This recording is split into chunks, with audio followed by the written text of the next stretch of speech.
What's going All on, right, Garth? let's hit it. Let's hit it. Hit it. You said. All right, Spider-Man 2, 2004, giving this Heart of Hearts an 8.5. Guessing for Fury, a solid 7.5. All right, let's go. Let's do it. Let's go. Synopsis. Spider-Man 2 follows Peter Parker as he struggles to balance his personal life with his responsibilities as Spider-Man. When a brilliant scientist becomes the dangerous Dr. Octopus, Peter must overcome self-doubt and sacrifice to embrace his role as a hero. We got that and then some. We definitely got that and then some, for sure. That and then some. Yeah, I was like fighting with ChatGPT for a bit, and it's like, no, you're forgetting about the Green Goblin, man. And then when he would try to add that, it would just too long. Like, Yeah. fuck it, we're rolling with this one. Fuck it, we'll do it live. We'll do it live. When's the last time you've seen that clip? Dude, it's been a minute. Put it on. All right. It's not long enough. You can always put it on. You can always watch that. Always feel it. It's something you feel every day. Yeah. It's tomorrow, and that is it for us today. Okay, I don't know. Look, Whatever it really is, bad. it's not He's right on the pissed. teleprompter. I don't know what that is. I've never seen that. No, there it is. We are going to do Sting. Dude, Yeah. O'Reilly's Okay, but- crazy, dude. He's always been this way. Yeah, I can't read it. There's no words on it. Okay. Ready? Sure. There's no words there. To play us out. What does that mean? To play us out. Sting is going to do. It's a video. Sting video. So it Sting What is- transitions into a video. I don't know what that means. To play us out. What does that mean? To end the The show? place out Yeah. is an action that's a Stinger transition. All right, go. In 5, 4, 3. It's so bad. That's tomorrow, and that is it.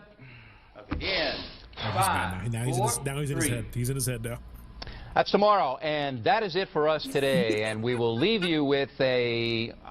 I can't do it. Okay. We'll do it live. Okay. No. We'll do it live. Fuck it. Do it live. I'll write it, and we'll do it live. Right. Fucking thing sucks. In 5, 4, 3. That's tomorrow, and that is it for us today. I'm Bill O'Reilly. Thanks again for watching. We'll leave you with Sting and a cut off his new album. Take it away. Oh, he killed the live. Fucking crushed it, dude. That's probably why he was so Fucking mad. He's like, I could just do crushed this. You're making me read shit. All right. I don't know why, but that took me back to what he says. Fuck it. Like that brought me back to my dad. My dad would just drop the perfect F-bombs, like perfect. And that took me back. That gave me so much PTSD right now. Every time I watch Bill O'Reilly, dude, like he was so good with he was lethal with the F words, man. You really don't know what's going on in my head. These nuts jokes only exist for but a moment. They are the feeling and not a thought. They're instinctive. Garf has evolved into instinctive these nuts jokes. Right. So this is the trailer here. Trailer. We'll do it live. let's do it. I believe there's a hero in all of us. Gives us strength, makes us noble. Even though sometimes we have to give up the thing we want the most. Parker! Where you been? Looking for you all morning. You're late. Always late! You're fired. Look at you, Peter. Your grades have been declining. You always appear exhausted. Hell yeah. Yeah. Fuck yeah. I'm trying. So where you been, pal? You don't It's return good. my calls. I've been kind of busy. Taking pictures of your friend. Spider-Man killed my father. No matter what I do, Do you love me or not? no matter how hard I try, I want Spider-Man dead. it's the ones I love who will always be the ones who pay. I can't keep thinking about you. I'm getting married. I want a life of my own. And Spider-Man. No more. You look different. I let things get in the way before. There was something I thought I had to do. I don't have to. I liked seeing you tonight, Peter. Now on to the main event. Octavius is gonna put Oscorp on the map in a way my father never even dreamed of. Crazy scientist turns himself into some kind of a monster. 4 mechanical arms welded right onto his body. You take Spider-Man's pictures. Where is he? It's taking me off your loyalty to Spider-Man and not your best friend. Bring Spider-Man to me.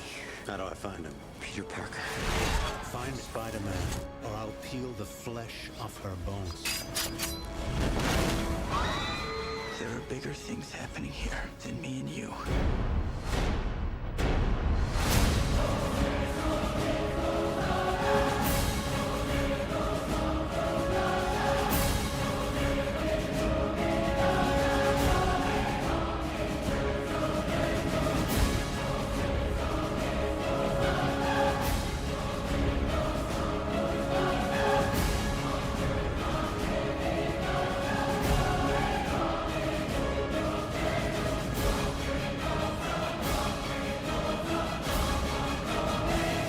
Let's see who's behind the mask. All right. Literally, I would say that's a minute and 30 seconds too long. But I mean, it started so strong. And then I was just like, all right, let's just show every story beat of the movie. I Well, was like, all right. they did show too much, but didn't.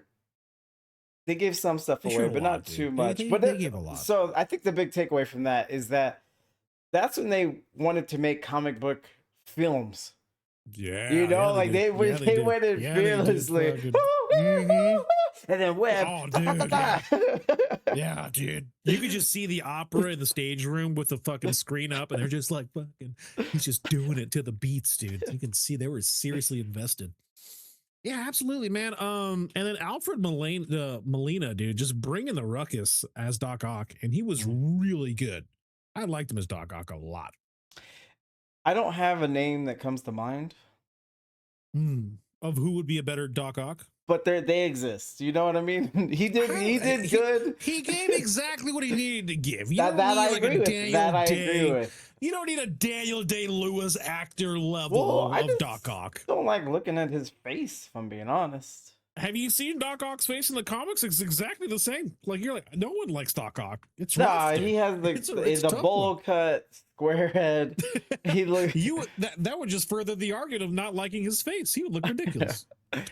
Garth says, I like that in the movies they have to worry about their loved ones, but in the comics, the baddies don't dare take away their anchors to the world. Oh, 100%. Is that true? So the ones that know of Peter Parker, that know Spider-Man's Peter Parker, they don't touch, like women and kids. There's like a weird code because one of the comics explains Spider-Man the best.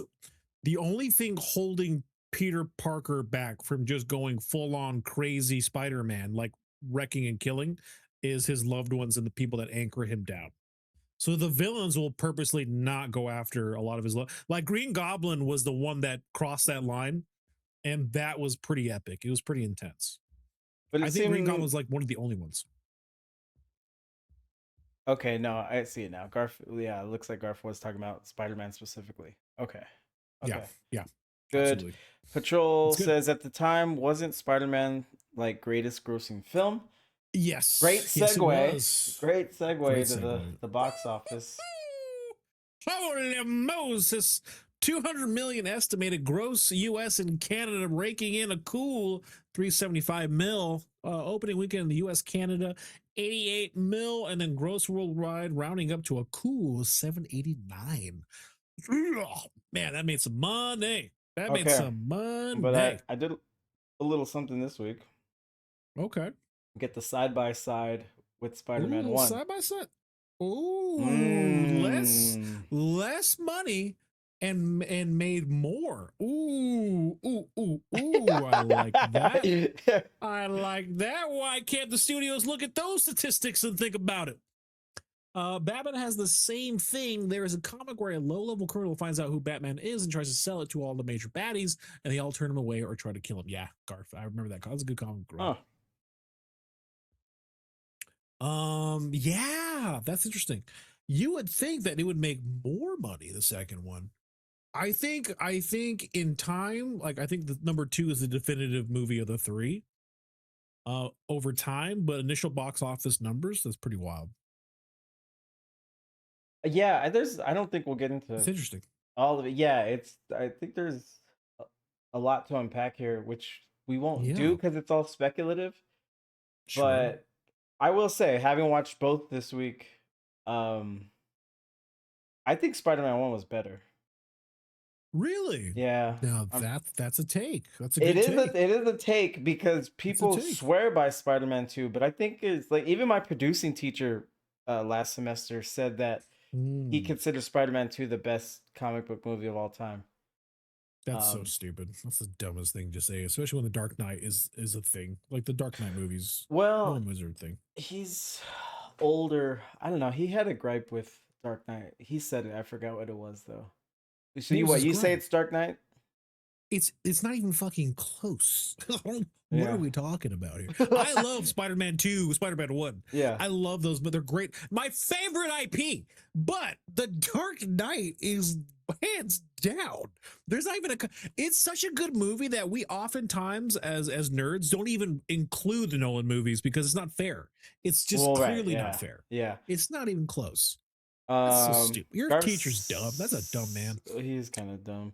Garth says, "Well, Spider-Man 1 was like the first superhero movie, but I think No, X-Men Blade, X-Men. Well, no, Blade Blade was saved more the technic MCU. right, yes. Blade made the Yeah, movie for Marvel. right. But I don't X-Men know, was you just don't look at Fox. it like a comic book movie where I think the first Mm, one to do that, and it's not even I would Howard say the X-Men. Duck, it's X-Men in 2000, I It's think it X-Men. came out. Yeah. Yeah, because X-Men is legitimately everyone knows X-Men. They see that. No one was familiar with Blade, but when they saw the title card Marvel on the intro or the first seconds of the Blade movie, that's when you knew it's a Marvel character. You're like, oh my god, it's a Marvel movie. But with X-Men, you knew exactly that X-Men is a superhero movie. I think a lot of people missed the little Marvel tag for Blade. It's big red and it's in your face. I don't understand how people would miss that. Oh man, I pulled up the X-Men IMDb page. They got Halle Berry Yeah. here. Would you Halle Berry, what Miss if Berry, you dude. and That Blackberry is always sweet. what if you and Halle Berry dated? Dude, I don't think I can survive that ride, dude. Would I you would be would you so treat her intimidated good? at all times. I would treat her so good that she wouldn't even respect me of how much I treated her. I'd treat her so well she wouldn't even respect me. That's how well I'd treat her, dude. I would treat her so well. On that pedestal. She's not even on a pedestal. She's on a mountaintop. I don't understand. I don't think she would respect me enough. All right, let's move on here. God, she was Wars. so good at Storm too. She was so hot. God, what a hottie. All right, I gotta move on. I gotta stop. We'll go on to Halle Berry. I tried, Berry, yeah, easy. yeah. I gotta stop. All right, pivot. Academy Awards USA 2005 nominee for Best Achievement in Sound Mixing. That's good. Well, yeah, it was really good. 2005 nominee for Best Achievement in Sound Editing. Okay. And Best Achievement in Visual Effects. I'm gonna be honest. Winner. Okay, cool. It 100% should have won because watching it today, I was like, dude, these special effects are good.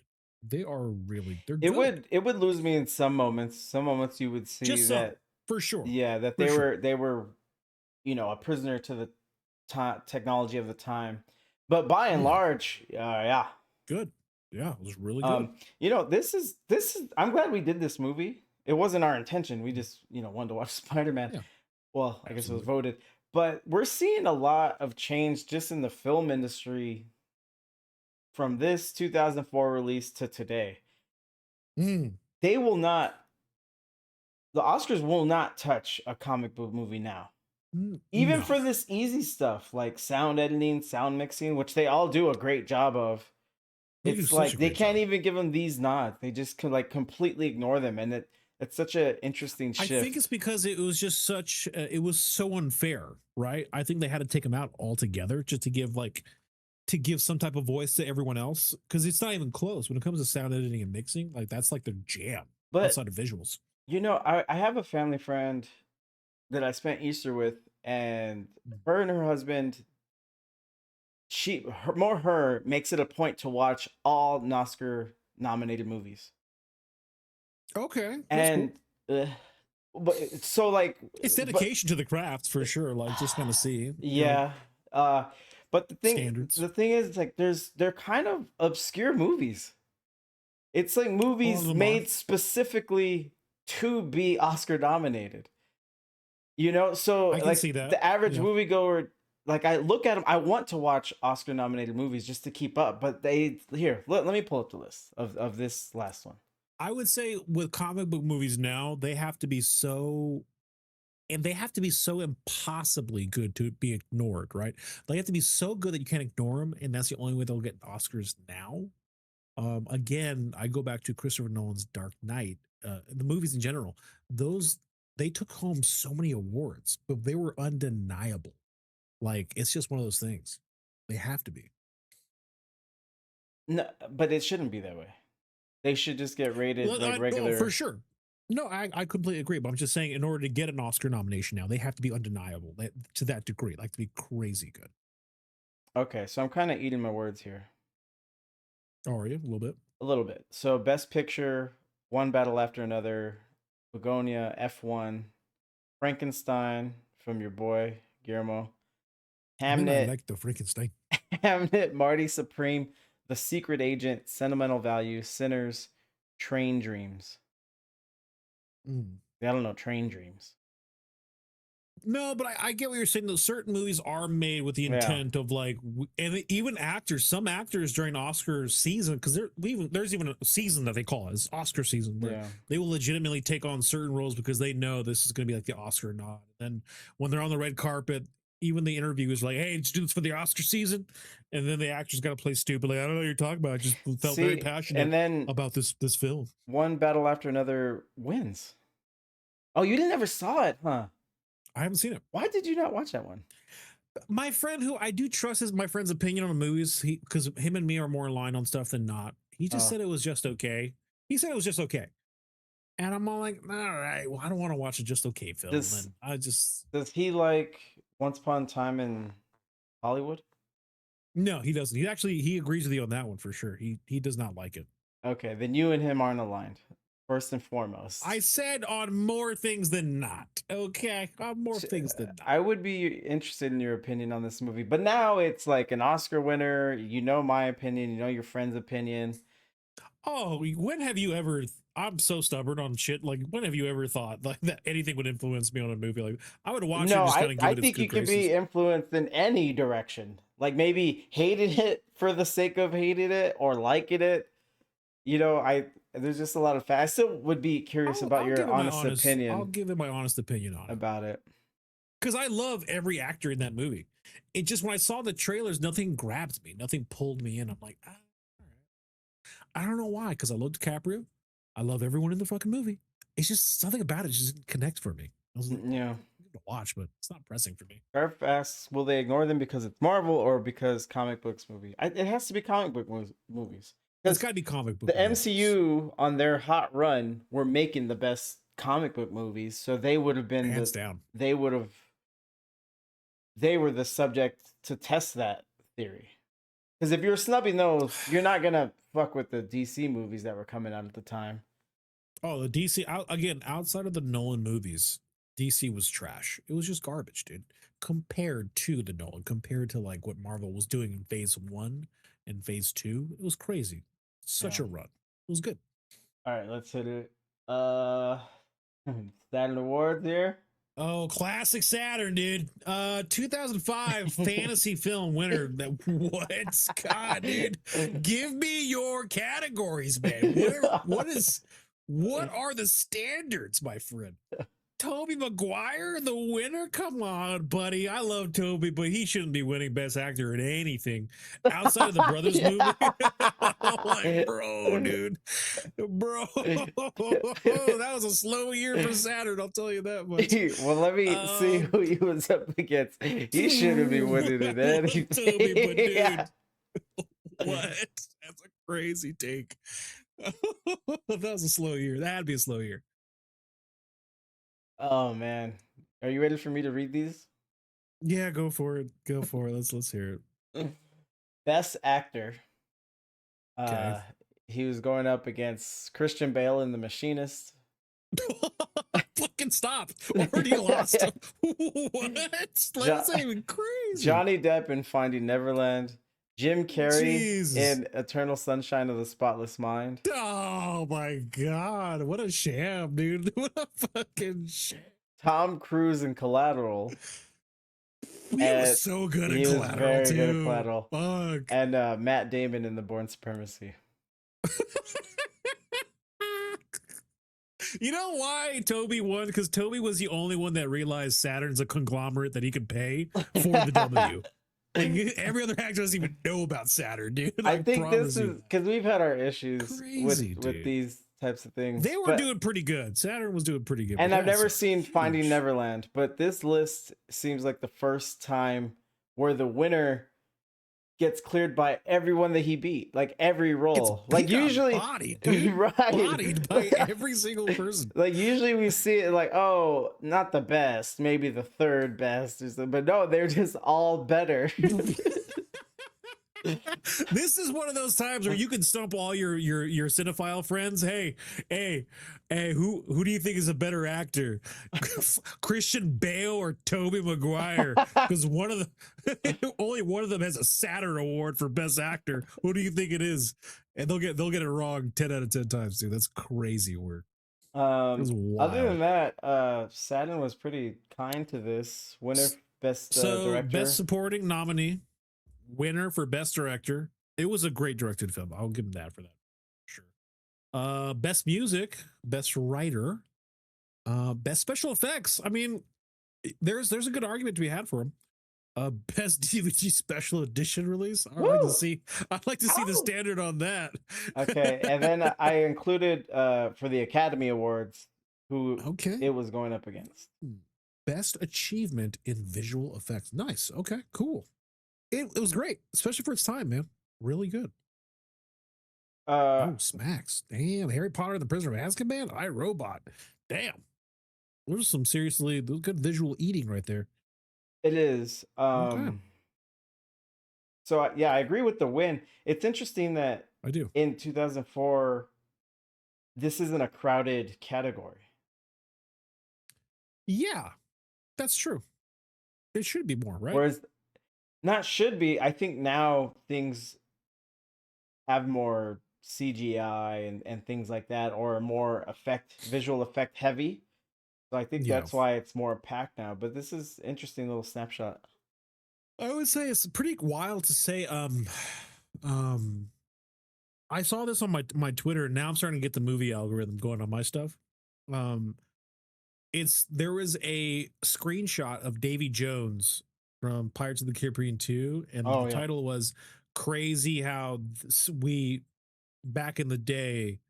We had no idea how to cut corners on CGI. Like this was full ass CGI compared to today's CGI. Because Davy Jones, that still was next level insanity, dude. It beats out a lot of CGI that we see today. Crazy. Yeah, we've shown clips on here. It's so good. And then that's it for awards. You want to see how far CGI animation has come? Look at Final Fantasy: The Spirits Within, considered the first photorealistic animated movie in 2001. Yeah, that was a really good. The Spirits Within. That's a thing. Garth, that was pretty wild, especially for 2001. How far we've come in general. Oh wow. Yeah, this one right here was the cutting edge photorealistic. This was the movie.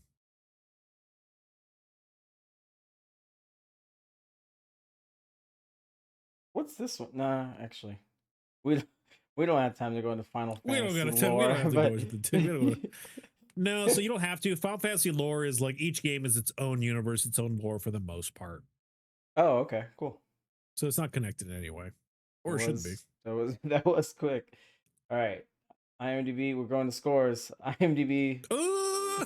Okay, I thought that was yours. I was getting excited, like I fucking nailed it. But There you go. IMDb. Well, I nailed IMDb. Oh man, I was off. Son of a gun.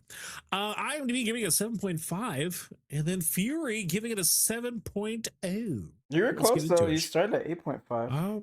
I was 7.5. All right, because 7.5. All right, getting on into it, let's break down the details. And with the devil here, acting, you gave this a 0.5. Well, hold on. Let me before we get into it, because I think we have a lot of back and forth on this. Okay. This was tough to score for me, at least. I found so. That's all I'll say, and then you'll see why, like my rationale going through it. So acting.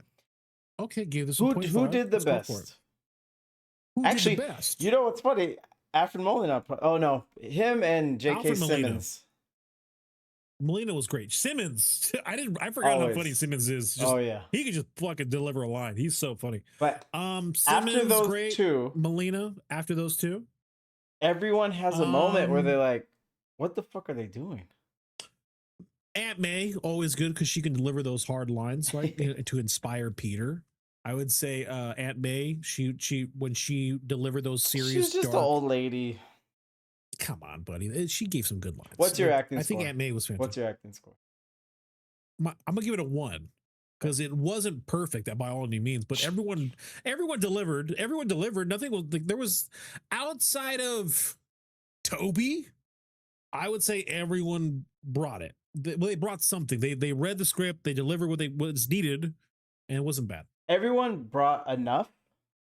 Yes, For me enough. to not Yes. harp on it a lot, but where I get hung up is how many movies we've given a 1 in acting to.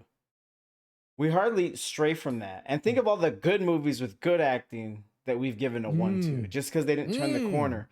But now it's like the villain, J.K. Simmons, and even Alfred Molina. He had some moments. So like, I didn't love that, but not as much as like James Franco was cartoonish in some spot, and Toby is just gonna Toby. Toby's gonna Toby. Toby's gonna Toby, dude. Kirsten Dunst didn't have a take me out of it moment, Right. but so there was some direction going on as well. I think. Well, MJ was cringy for sure, but it wasn't because of the actress. It wasn't because of her acting. That was just the character. It's a character, yeah. So it was a character. That's a character issue, not so much her. So the point I'm making is like Good three of the main characters, 2 of the mains, the lead, and these moments scattered throughout this 2-hour movie is like I gotta dock you. I have to dock you. Like just out of fairness to all the other movies we rated. That's how I went into it. All right, you're not wrong because now our movie palette for ratings has broadened to a point where we can start looking at our own rating for history. Let me see here. You know who? Oh, Bruce Campbell, dude. I'm gonna be honest. Bruce Campbell brought it. He was so fucking funny in those moments, dude. He was like, "Excuse me, sir. Quiet." I was mad. I got mad when Bruce did that to Toby. I was like, you know damn well he's not that loud. That's crazy work. Okay. I'll give it a 0.5 because zero is dog water. Right. I mean, it wasn't 0.5, that. Yeah. It wasn't that. I don't but think it we've wasn't, ever had a I zero do in acting. agree. Yeah, I agree that it's a 0.1. We've given a lot of great movies that had some memorable moments for sure. I would give Spider-Man 1's acting a 1 just off of William Dafoe alone versus Molina's. I'm not nothing against Molina's. No, there was good. Even in 1. I'm so glad I watched it. 1 had some this good week. moments. Toby was hidden. Yeah, because like it's like he says, like Toby should never be up against anyone with acting, and that's true. But Spider-Man 1 did a good job not making him do too much, like putting his lack of acting ability on full display. But when he's pulling the train into just taking a shit. Hold on, we got a raid. All right. Hey, welcome on in, buddy. Dude, shock coming on in, dude. Bringing the shock. I might as well get your music going here. Got a raid, baby. Got a raid, baby.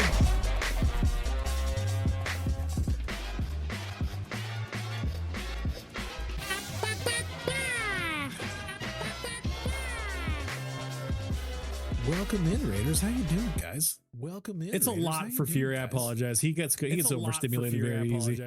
He's like, oh my god. What are we talking about? No. That wasn't the issue. I'll usually be in the middle of talking, and I didn't know that you'd have music playing. So I'm just talking through it, and nothing's landing. You're trying to interact with the Raiders. Shaka, thank you so much. Yeah, so Shaka, No, it's don't Tank. whisper It's a now. Tank remix. Oh. It's a Tank remix. Shaka, it's so good. It's one of my favorite mixes ever. Thanks, good buddy. How you doing, man? How was your Tuesday stream? What were you doing, man? What were you talking about? We're over here, Raiders, talking about Spider-Man 2, giving our review of Tobey Maguire, Sam Raimi's Spider-Man 2. Getting into it, man. We're having a lot of fun with it. But getting into it, podcast episode, great stuff. Ooh, what was the subject matter for your Shaka? What was the topic of the pod today? Yeah, I would say Spider-Man 2, you're right. Toby was nestled because you had some banger performances being doled out in the first one. Like, again, Green Goblin, William Dafoe carried literally the... Here. We have another raid. I'm so sorry, we have another raid. A lot more music. Keyblade coming in. Keyblade! Music! Keyblade. Raid! Music! Talking! Raid! Talking!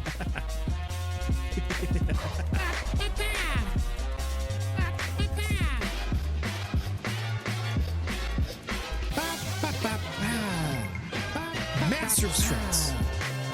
Master of Strats. What's going on, Master of Strats? Well, Keyblades. Toya. Come on in with a raid. Thank you so much. Keyblades, how you doing, Monster Hunter? And then going back to what Shaka was talking about. Shaka had a podcast. We just got rated right now, guys, by Shaka08. Thank you so much, both of you, for coming on in, Keyblades. So Shaka coming on for sports, gaming, music, movies, food, drink. We rotate specifics each week depending on the guest. Well, Shaka, so you're just talking about life in general, man. It's great, dude.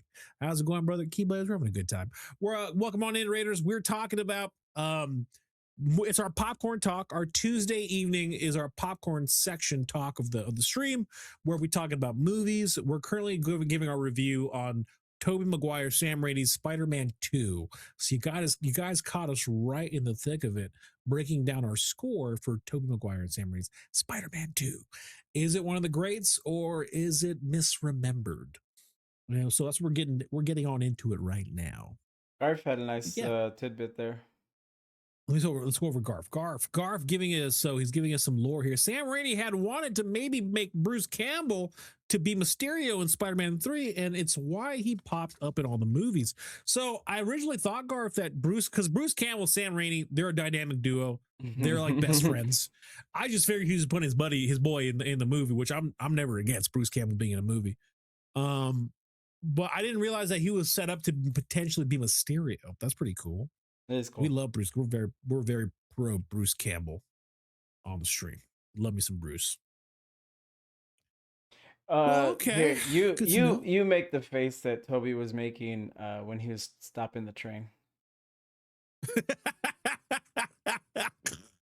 All right, make the face. That was like that's the most acting. That probably got him the Saturn Award for acting, dude. Because, like, do you guys remember when Toby was fucking just webbing and he was just like, we'll look at yours. No, yours is still pretty believable, and then we'll watch the clip. I got lightheaded. I put so much acting into that right there. I got lightheaded from that, dude. Saturn, give me my award. I should get a Saturn Award. All right, here we go. What in Keyblades? How are you doing, buddy? Monster Hunter Wilds. Dude, were you using the hunting horn? Were you getting down on the sax? What were you doing? Dude, he was making a face. All right, so I picture like Sam Raimi giving some direction, right? He's like, all right, hey, Toby, act like you just had a whole lot of queso and you need to take a monster shit right now. Go for it. Make that face. Dude, he's getting it, dude. This is pretty epic, too. All right, Toby. Oh, dude. That's some serious acting.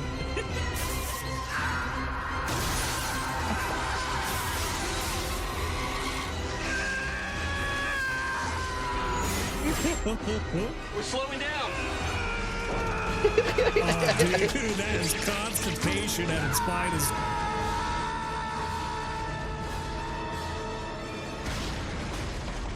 That is the most Tobey Maguire's ever acted in his life, dude. So he got it, dude. In all fairness, that won the award. In all fairness, no one has ever stopped a train that way. So we don't technically we don't know if that's the face you make. We don't know. Will that be your face that you make when stopping a train? Who are Maybe. we to judge? Might be. Who are we to judge? Could be that. Now, that being said, Keyblades, dudes, Shaka, we actually owe, so we have 2 raids in Fear. I don't know if you know this. Every time we get raided, I give Atticus here a peanut butter treat. So we're going to give him 2 treats back to back right now. Thank you so much. And you get a spoonful too? Oh, good God, no. This is all for him, man. This is all for him. It's all his peanut butter. Thank you so much, guys, for rating on in Shaka08 and Keyblades shows. And give them a follow. Alexia, hello, how you doing? From Papa Nurgle, man. It's free. Go say hi, man. They're awesome.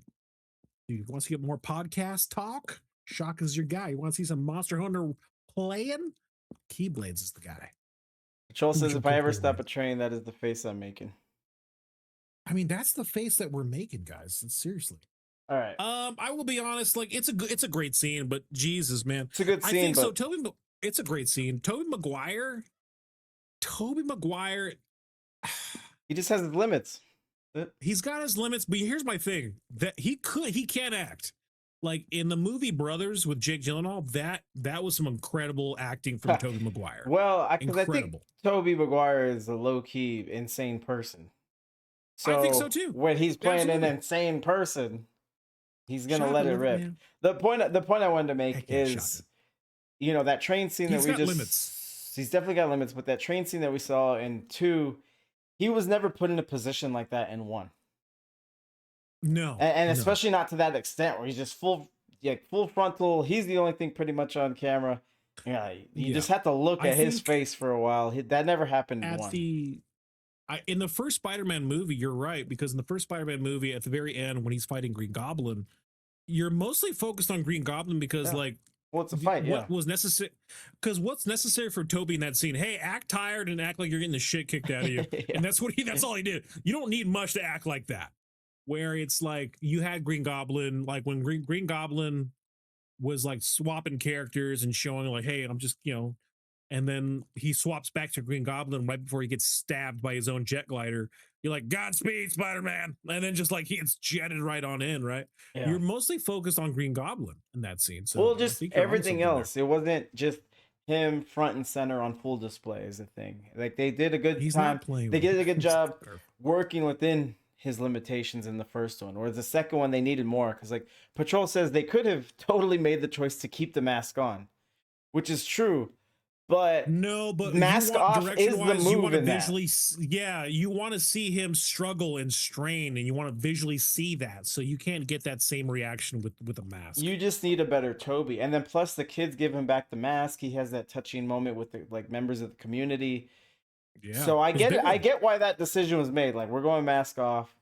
You just needed a better Tobey, or I don't know, CGI his face. I don't know. You put a masterclass of visual effects on anyway. You might as well help the kid act. You might as well go all out. Jesus, man. Nothing wrong with nothing against Tobey, but you're right. I would give Spider-Man 1 a 1 for acting. Hold on. This one gets a 0.5. You said nothing against Tobey. I think he's the 3rd best Spider-Man.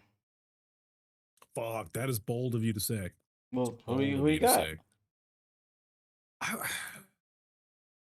Sorry, hold on. It just feels disrespectful because he's the first one, for sure, and he did so much for comic book movies. I have to split hairs. Okay. So we're talking Tobey Maguire's Spider-Man or Tobey Maguire's Peter Parker, because those are two different thought processes when it comes to that acting, and I do differentiate them. Sure, this is important because in terms of I'll say Spider-Man, Peter Parker.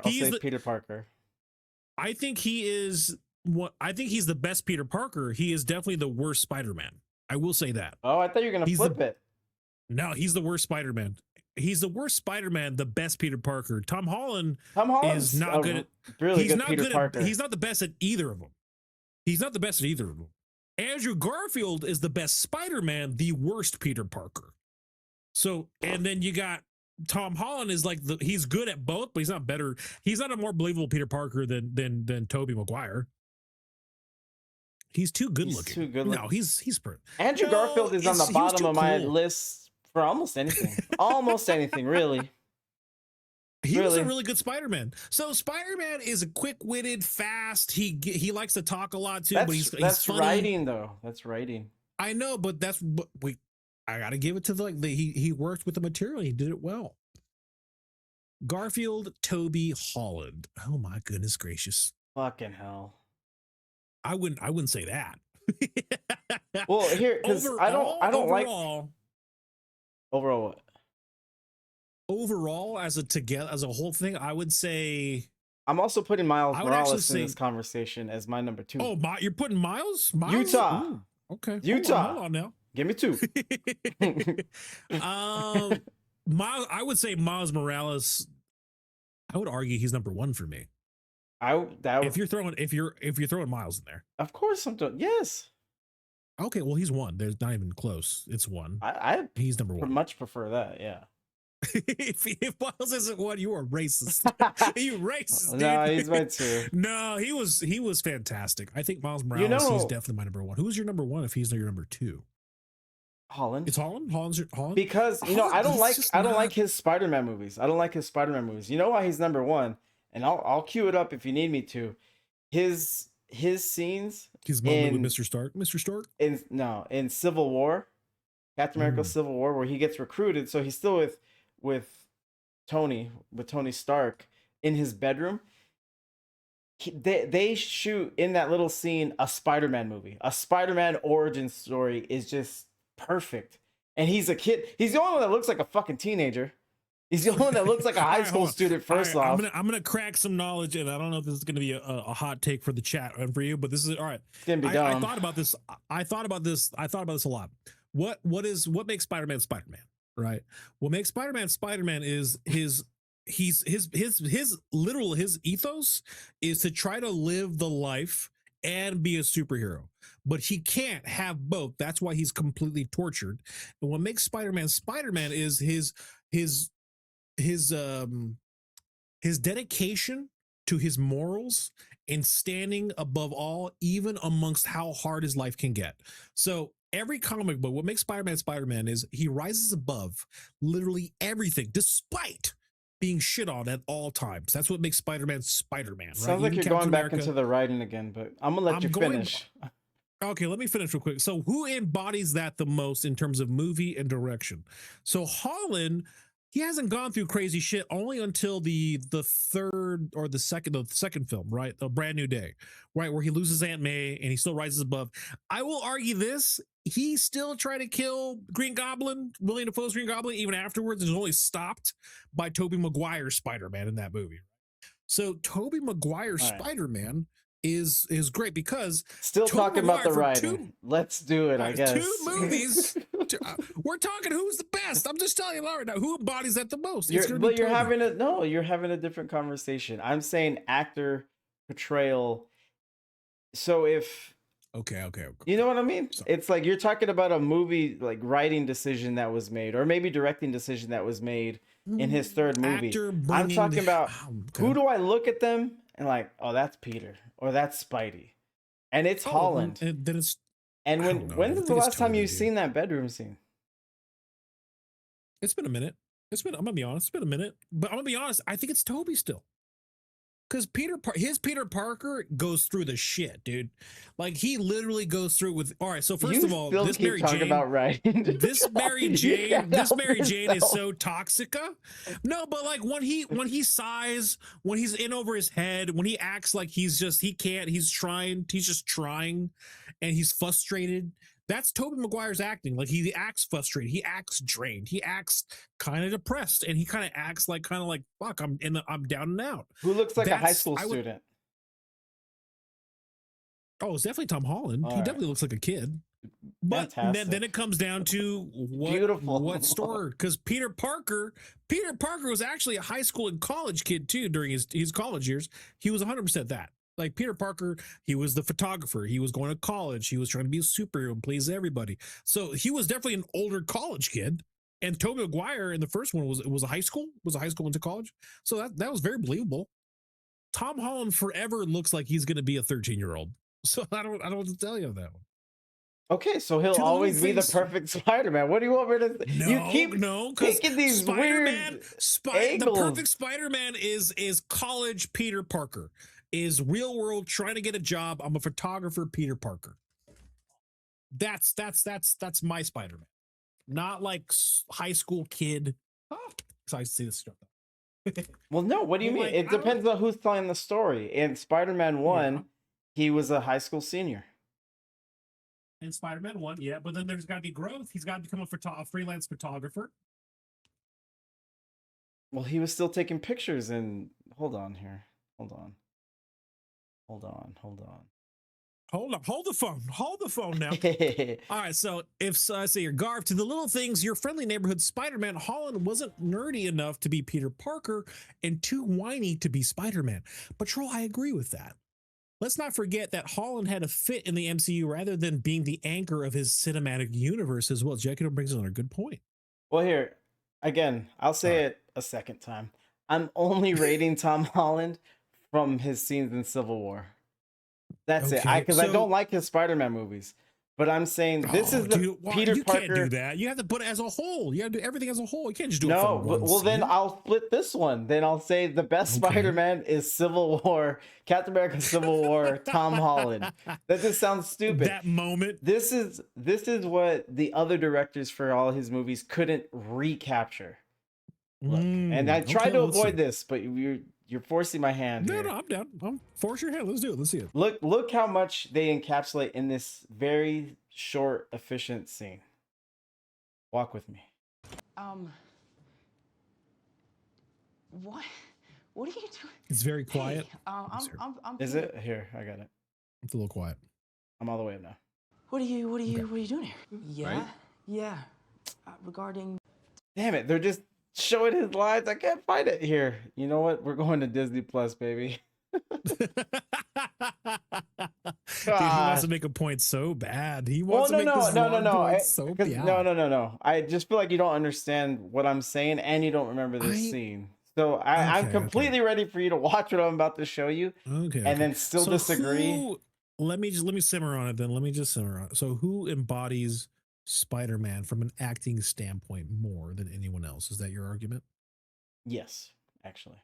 Who embodies? Okay, this is where the mix-up's happening. I differentiate Peter Parker and Spider-Man. They're two different. Yeah, you tried to do that too. No, I'm not trying. And then here's the thing: the scene that I'm about to show you. Okay. He hits on both. Okay.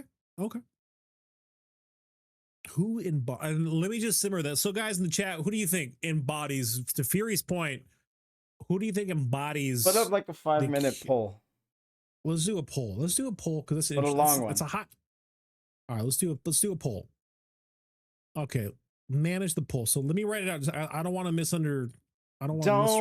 misrepresent. Best representation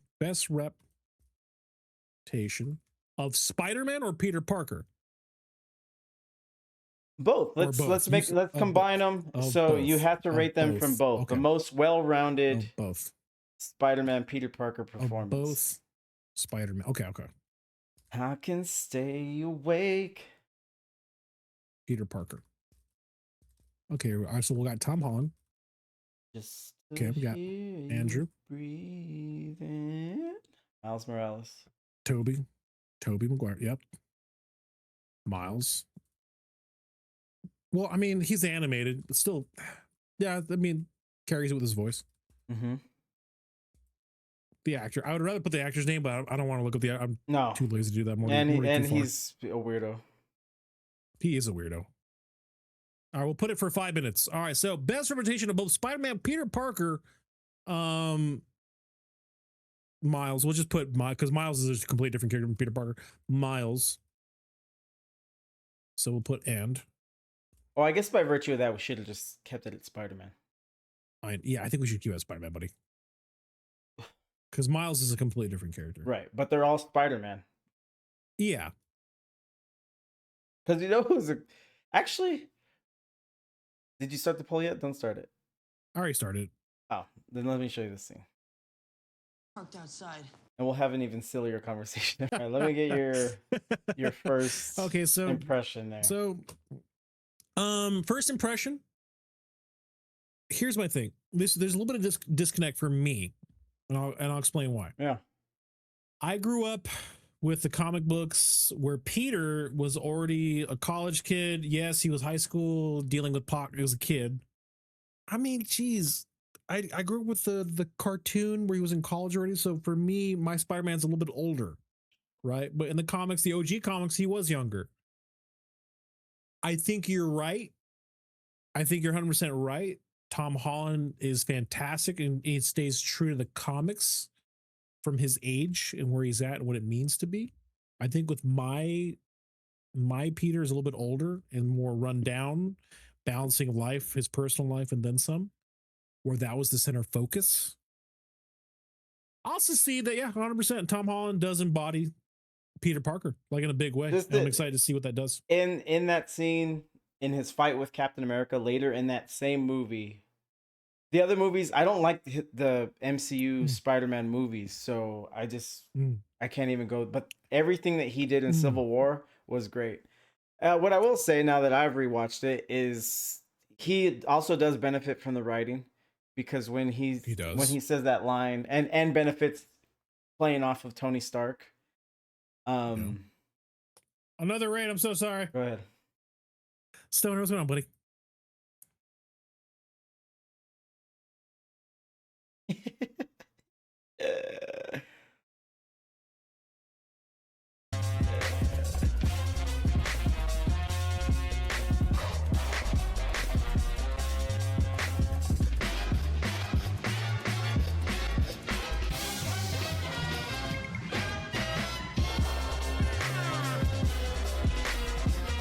Hey, what's going on, Stoner? How you doing? Welcome on in. Hello, hello. Giving that. Playing some Withering Weevil. What's that about? So you were saying your point. We're just talking about Spider-Man, Stoner Nocturne, Spider-Man 2 in particular, but we're talking about who embodied Spider-Man the best. We're breaking that down. But so he's benefiting from playing off Robert Downey Jr., Tony Stark, DJ. Great writing. Absolutely. But Great when he writing. delivers that line where he says, "But if you could do what I do, and then the bad things happen, well, then now they happen because of you." But the way he wears it and the way he delivers it, nice. He's talking about Uncle Ben, never mentions him once. You know what I mean? Like he's still wearing all that on him. I don't think so this Spider-Man, his Uncle Ben was Aunt May. No. I'm just the idea of Spider-Man, because you're also saying like my Spider-Man from the comics is in college. No, I'm taking whichever one they're telling us, because in Spider-Man 1 they said, hey, this Tobey Maguire, believe it or not, he's in high school. Well, why do that? Just fast forward to college if you have this college age person that's sitting in front of me. This is one where they delivered on what they were presenting. You know, they didn't make us suspend disbelief. And I just don't like Andrew Garfield. I've made that plain as day. Here's my thing though so Tobey Maguire's Spider-Man, Sam Raimi's Spider-Man, they were big on what? With great power comes great responsibility, right? And we get to see that in the first movie where Uncle Ben is shot and he has got to rise above. He nearly killed the guy and he understands his path, right? So the next couple movies are just that. And I also just mean acting ability, man. Because Toby's Toby, I have a very hard time connecting with him emotionally. And where you were saying like Miles Morales, it's voice acted, but he's a very good voice actor. Very good voice actor. And I can connect with him all the time. Toby's just bad. He's just not a great actor. I'll give you that for sure. Holland but that's for what I'm sure saying. is a great actor. You're doing the one thing that you have to do to play anything. You're gonna get points taken off. And if I've already seen someone do everything better, then they're the better Spider-Man. That's it. That's why you keep like conflating like the writing and what he's done, like the decisions he makes. Oh, he would never kill this guy. No, I just mean an on-screen person that I can look at. And it's like, oh no, that's a high school kid. I love, because everything in that scene that we just saw, to me, it seems so effortless. Like he was funny, he was charming, innocent, endearing, stoic. I'll take back. I will not judge. Here's my thing. I am so excited for the next Spider-Man movie because now we're seeing the consequences of everything that's led up to the movie that's coming out with Tom Holland. I think this is going to be Tom Holland's best Spider-Man movie because it's going to push his Has that acting to the next potential. level where he's alone, he's lonely. The love of his life is non-existent, and he knows her, but she doesn't know him. There's a lot of opportunity for some great freaking acting. There really is. Where I'm open to Tom Holland's Peter Parker being the definitive one for sure, because he's already good at both. I will tell 100%. I'll give you that, and I will retract my statement, and I'll wait until this movie comes out to really push it. But Well, I this already is for said I sure. don't stand by, but I know. it does have a lot I of know. opportunity. A I lot of agree with you in opportunity. that it could be good. Punisher stuff, like they could get gritty. Because here's the thing: is like I wanted to put an asterisk on that scene because none of the other Spider-Men get to interact with Tony Stark. But could you imagine Tobey True. Maguire sharing the screen with Robert Downey Jr.? That would be awful.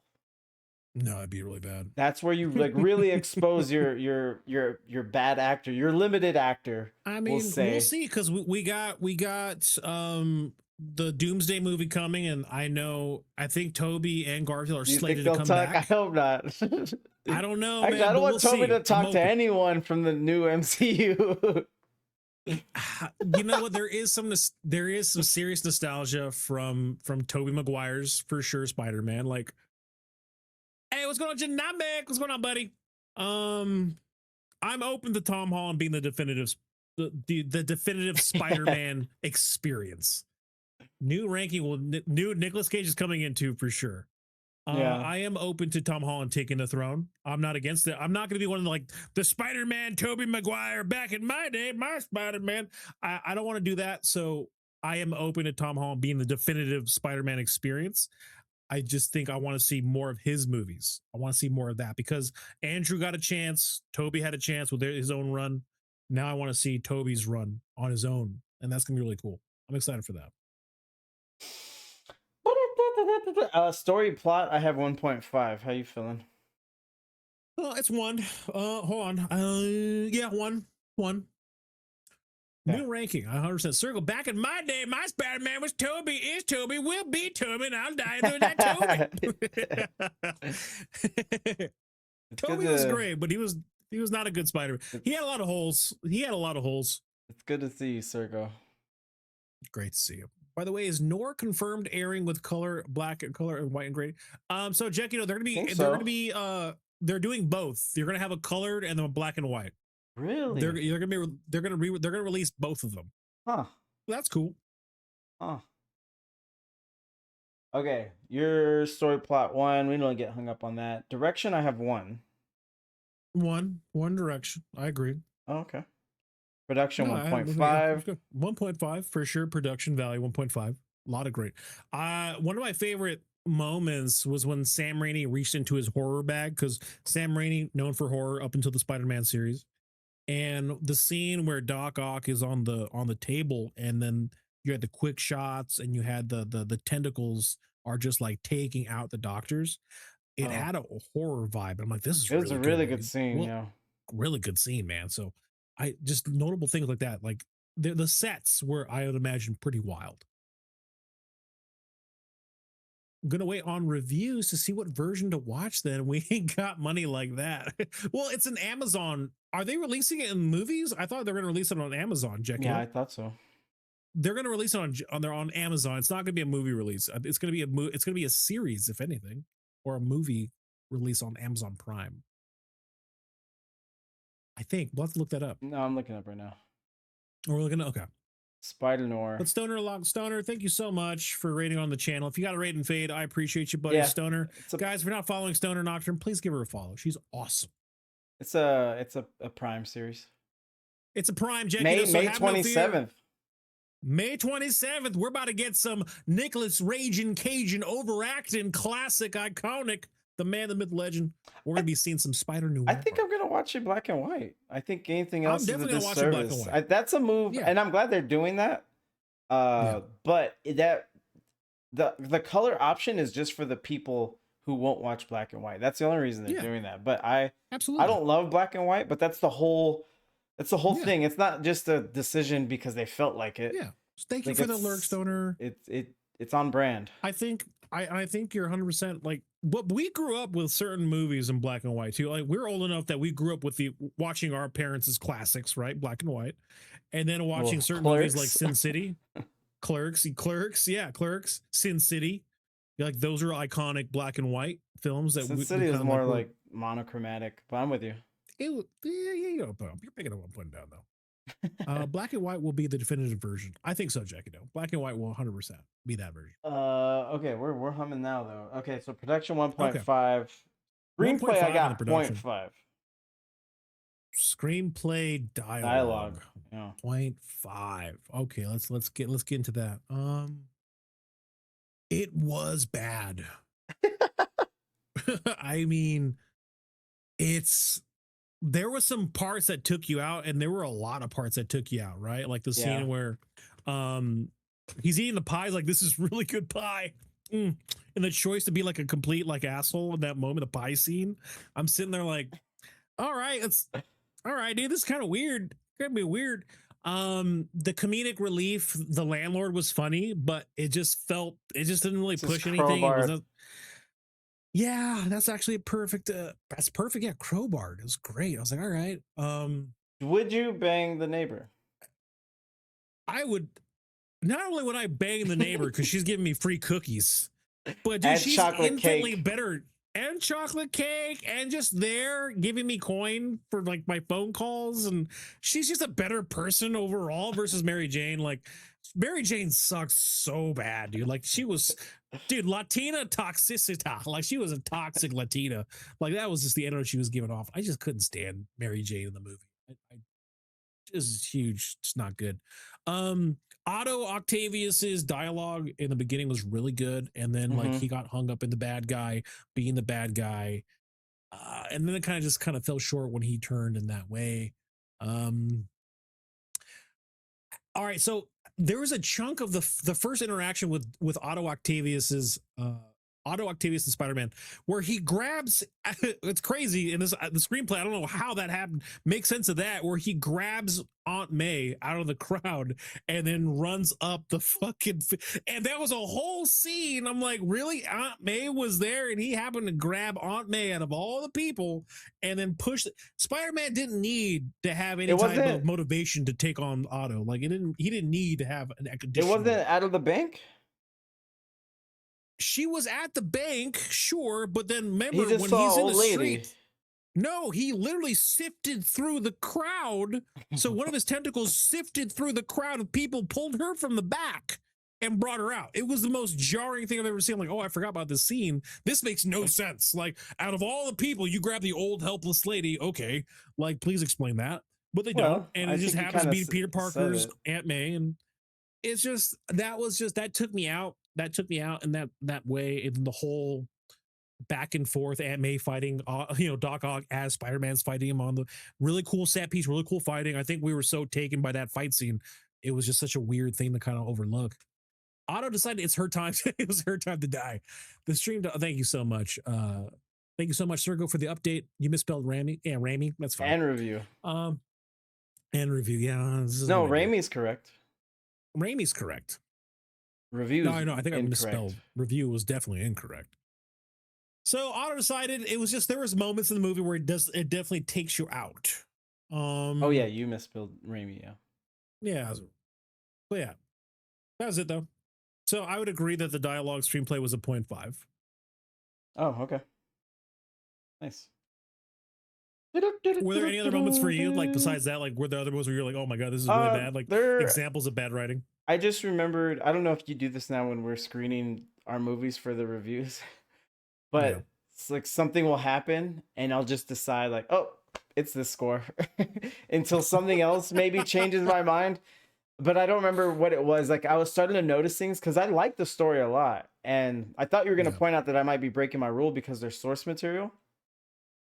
But I don't think it drew from any one thing. I think it just drew from the character in that world. Yeah. And created this story that's really good. Like on paper, they just waste a lot of time doing like a bunch of weird stuff. But the story is good. Homages, but the story's original. The existing character with the original story is different from copy and pasting a book.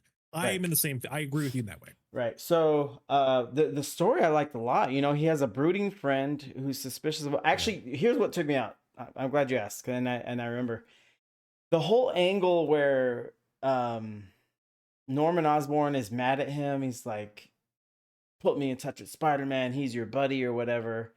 But he doesn't put together like, "Oh, what if it's Peter Parker?" Or there's just no mention of it at all. And the way you hide that is to not have Norman Osborn with that axe to grind with them, just dialogue with contention over Spider-Man. And it's like, what is he not? Because he could follow Peter around and like, well, he has the resources. He's one of the richest men in the world. Exactly. So that takes me out like, which I love the brooding best friend. I love that angle because that turns into 3's not good, but it turns into that what should have been good. And but a good setup. The way the way it was navigated, and then the dialogue all over the place. Like I would have loved if Aunt May just fucking cracked him with the cane or whatever, but she said, what did she say? Shame on you. And then hits him. You know, this movie might have been the birth of like corny comic book movie MCU moments, actually. I will agree with that because it was appealing to the masses, right? Where you had Blade before him. They made so much money. Some motherfuckers always trying to skate uphill versus shame on you. Like 100%. They're different contrasts for sure. And Spider-Man, super obsessed with Spider-Man. He still respected his bro's privacy. Apparently, Garf. Spider-Man trilogy made so much money. It was just hard to ignore. So I could see where studios would think, oh, the blueprint has been laid to print money with this, like good action or whatever. But you know, so that screenplay 0.5, and that was a major scene that took me out because that took you right out of it. You know, for the James Gunn Superman, you know, everyone always like, oh, how do they never recognize Clark Kent with the glasses and everything? They mention it briefly how he can. What does he do? He like distorts his face. He's got a technology where it distorts his face wearing the glasses. Right. So they touch on that just like for the super nerds. Super quick. Like, oh, it's mentioned and it's super quick, and they never get hung up on it again. Yeah. And that's the way you do it. Like you accept it. Move forward. That's the way you take a thing, something that only works in the comics, and let it play on the big screen. It's like Tobey Maguire's acting. You just hide it. You hide it. You work around it. Like don't put it on blast. But the thing is like, oh, Peter could get these crazy pictures of Spider-Man, and Spider-Man killed my dad. Well, like that shouldn't last 2 hours. That should not last 2 film hours. To your credit, in the scene where Joe Jameson JJ is like, "Hey, Spider-Man, I need you over here, and you're gonna be feeling a hero, my son." Right? And then he's like, Where was Spider-Man out this whole time? His right-hand editor looked at Toby's like, I fucking know you're Spider-Man.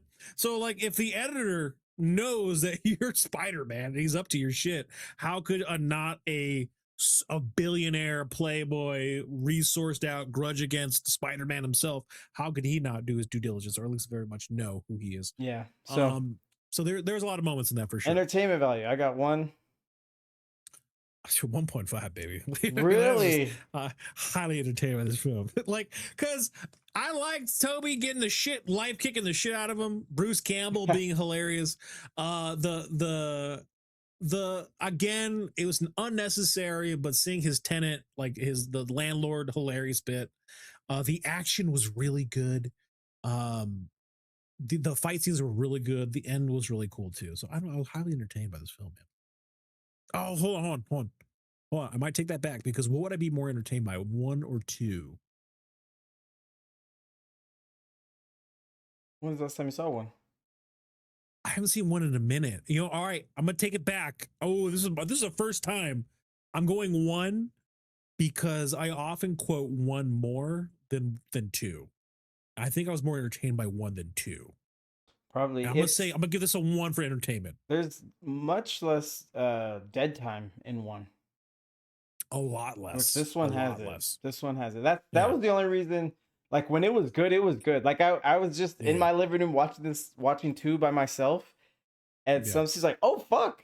I audibly said that out loud to myself. But when it was lulling, it was lulling, and that's why. Because like the acting of 1 pulls you in more.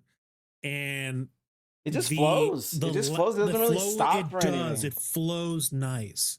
I think the action makes up for the lack of flowing and the lack of acting too, because the action's incredible. 1.5. Action's incredible. Yeah. The fight scenes, all of them are just really fantastic. Good. Really fantastic.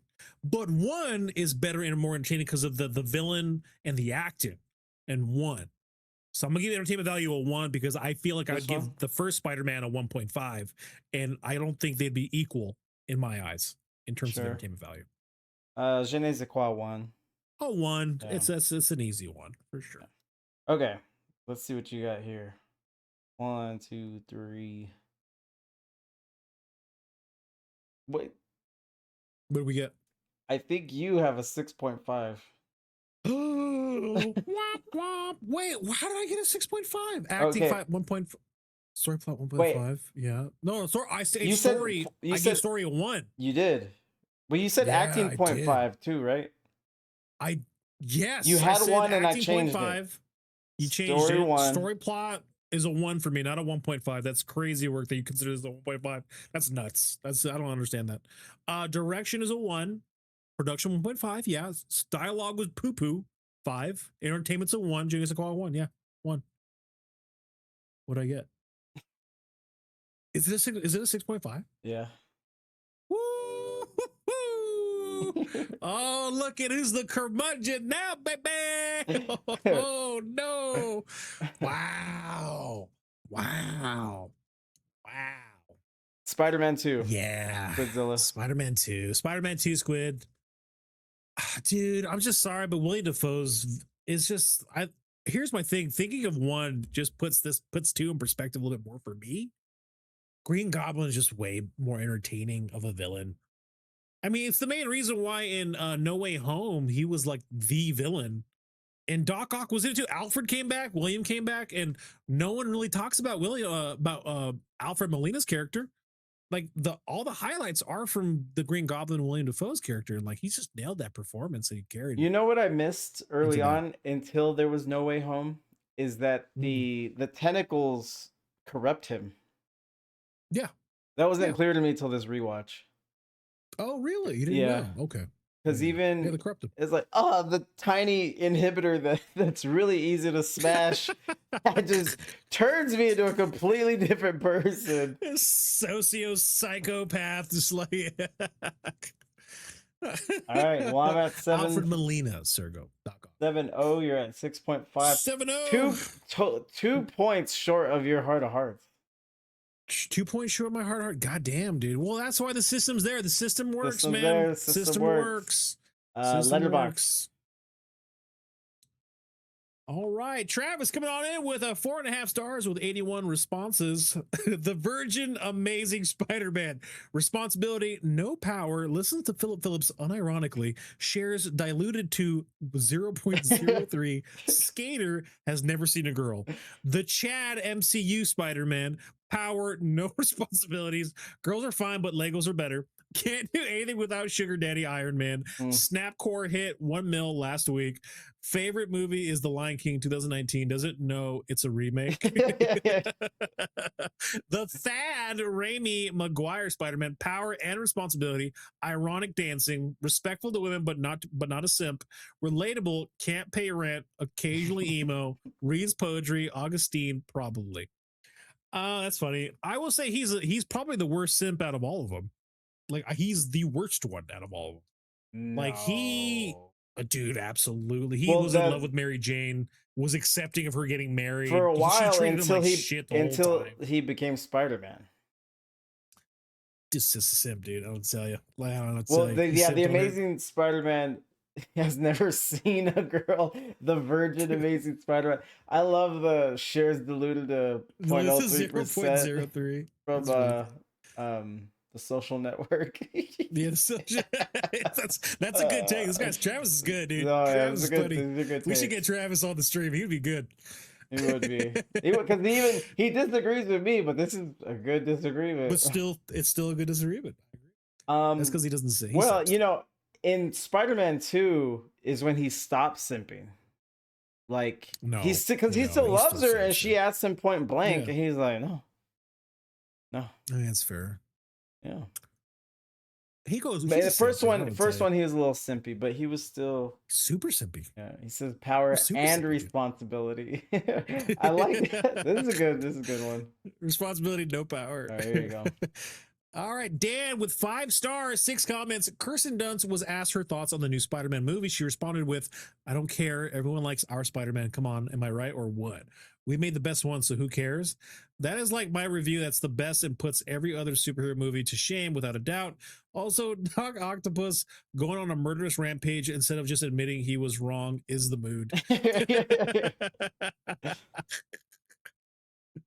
I love the Doc Ock. Doc Ock was cool. I like how they made sense of his insanity because he was really well liked in the beginning of the movie. Like, this guy's awesome. He's a nice guy. And then, yes, Good he's guy. a super nice guy. Talks about poetry. Helps Peter Parker. Women love poetry. Yeah. You know. And then the little the super fragile device that turns into a psychopath Yeah. gets chipped and then goes on a murder rampage. It was really good. Made complete sense. So funny. Okay, here you go. Karsten, 4.5 stars. Slept on this for too long. Kind of exactly what a superhero movie should be and more, with nearly 5,800 likes. There's some plot holes. I think there's some nostalgia goggles that most of us wear with Spider-Man 2. It's a good film. It's by no, I think it's aged. Not, it hasn't aged as well as everyone likes to think. I will say that. I think 1 should get more recognition than 2. Now that I'm framing it, I'm gonna go back and watch 1 again. That's why I'm glad I watched both. That was my takeaway. Yeah. I was like, I think 1 is the quintessential superhero movie because it does the origin, which is very hard. Does the origin? His Gives a good origins are villain. just so boring. Yeah, it just a lot was Good villain. working well for that. Regular reviews. All right, you know how we do it. A glazer, a hater, a person right down the middle. That took forever. Right down the middle. Got real fake doors. Come on now. Real fake doors. Real fuck. That's embarrassing, dude. I really did. I brought that energy. Real fake doors. We got real doors. Come on over. We got fake doors. We got doors that go nowhere. When he's trying them, he's like, no, no, nothing there. Oh no, nothing there. Oh, God damn it. Oh, God damn it. All right. Let's 10, thank you, Patrol. Thank you. 10 titled, this I need movie water. has a criminally low rating. 7.3 out of 10. Seriously, most mediocre MCU films get a better rating than that. This movie is up there with The Dark Knight as one of the best superhero movies. This movie was loved when it came out. Now it's cool to hate on the trilogy. Spider-Man 2 improved on all aspects of Spider-Man 1. Peter is struggling to be Spider-Man, and the movie illustrates that very well. The action is better than lots of movies today, most notably the train fight scene. Danny Elfman provides an unforgettable soundtrack. This movie and the trilogy shouldn't be overlooked as some cheesy 2000s movie because they paved the way for the MCU as we know it today. This boy was pissed. Elfman. Yeah, this boy was mad. Elfman was great. Dickovich Rent is the username.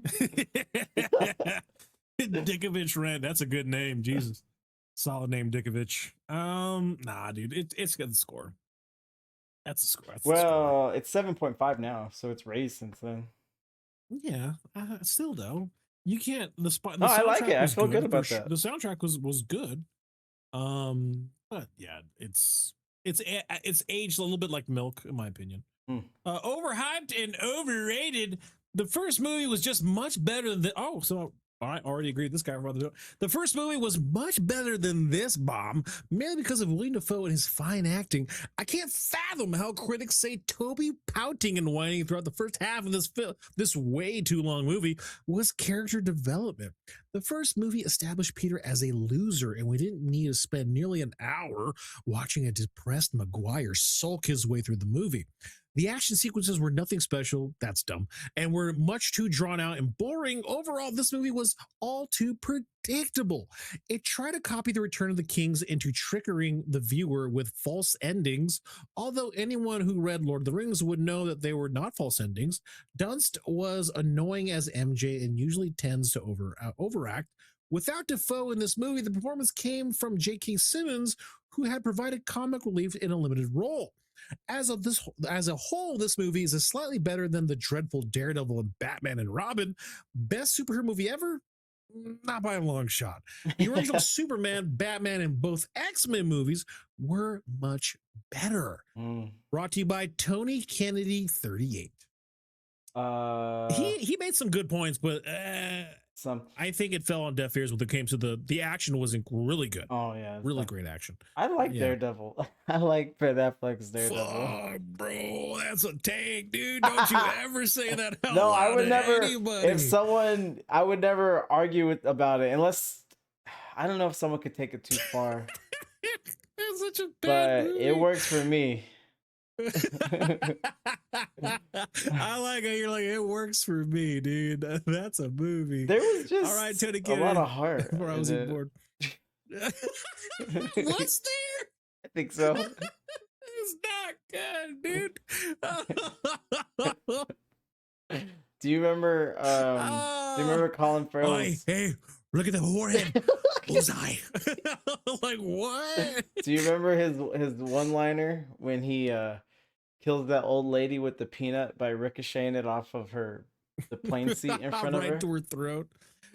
Was it a one line? I remember him like getting a close up of her face and just kind of smelling her face and just doing something weird and then kind of just walks away. No, there was that, and then she chokes to death.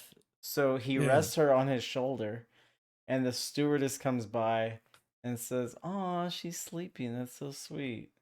And he's just whatever, and she says, "Can I get you anything?" And he says, "More peanuts, please."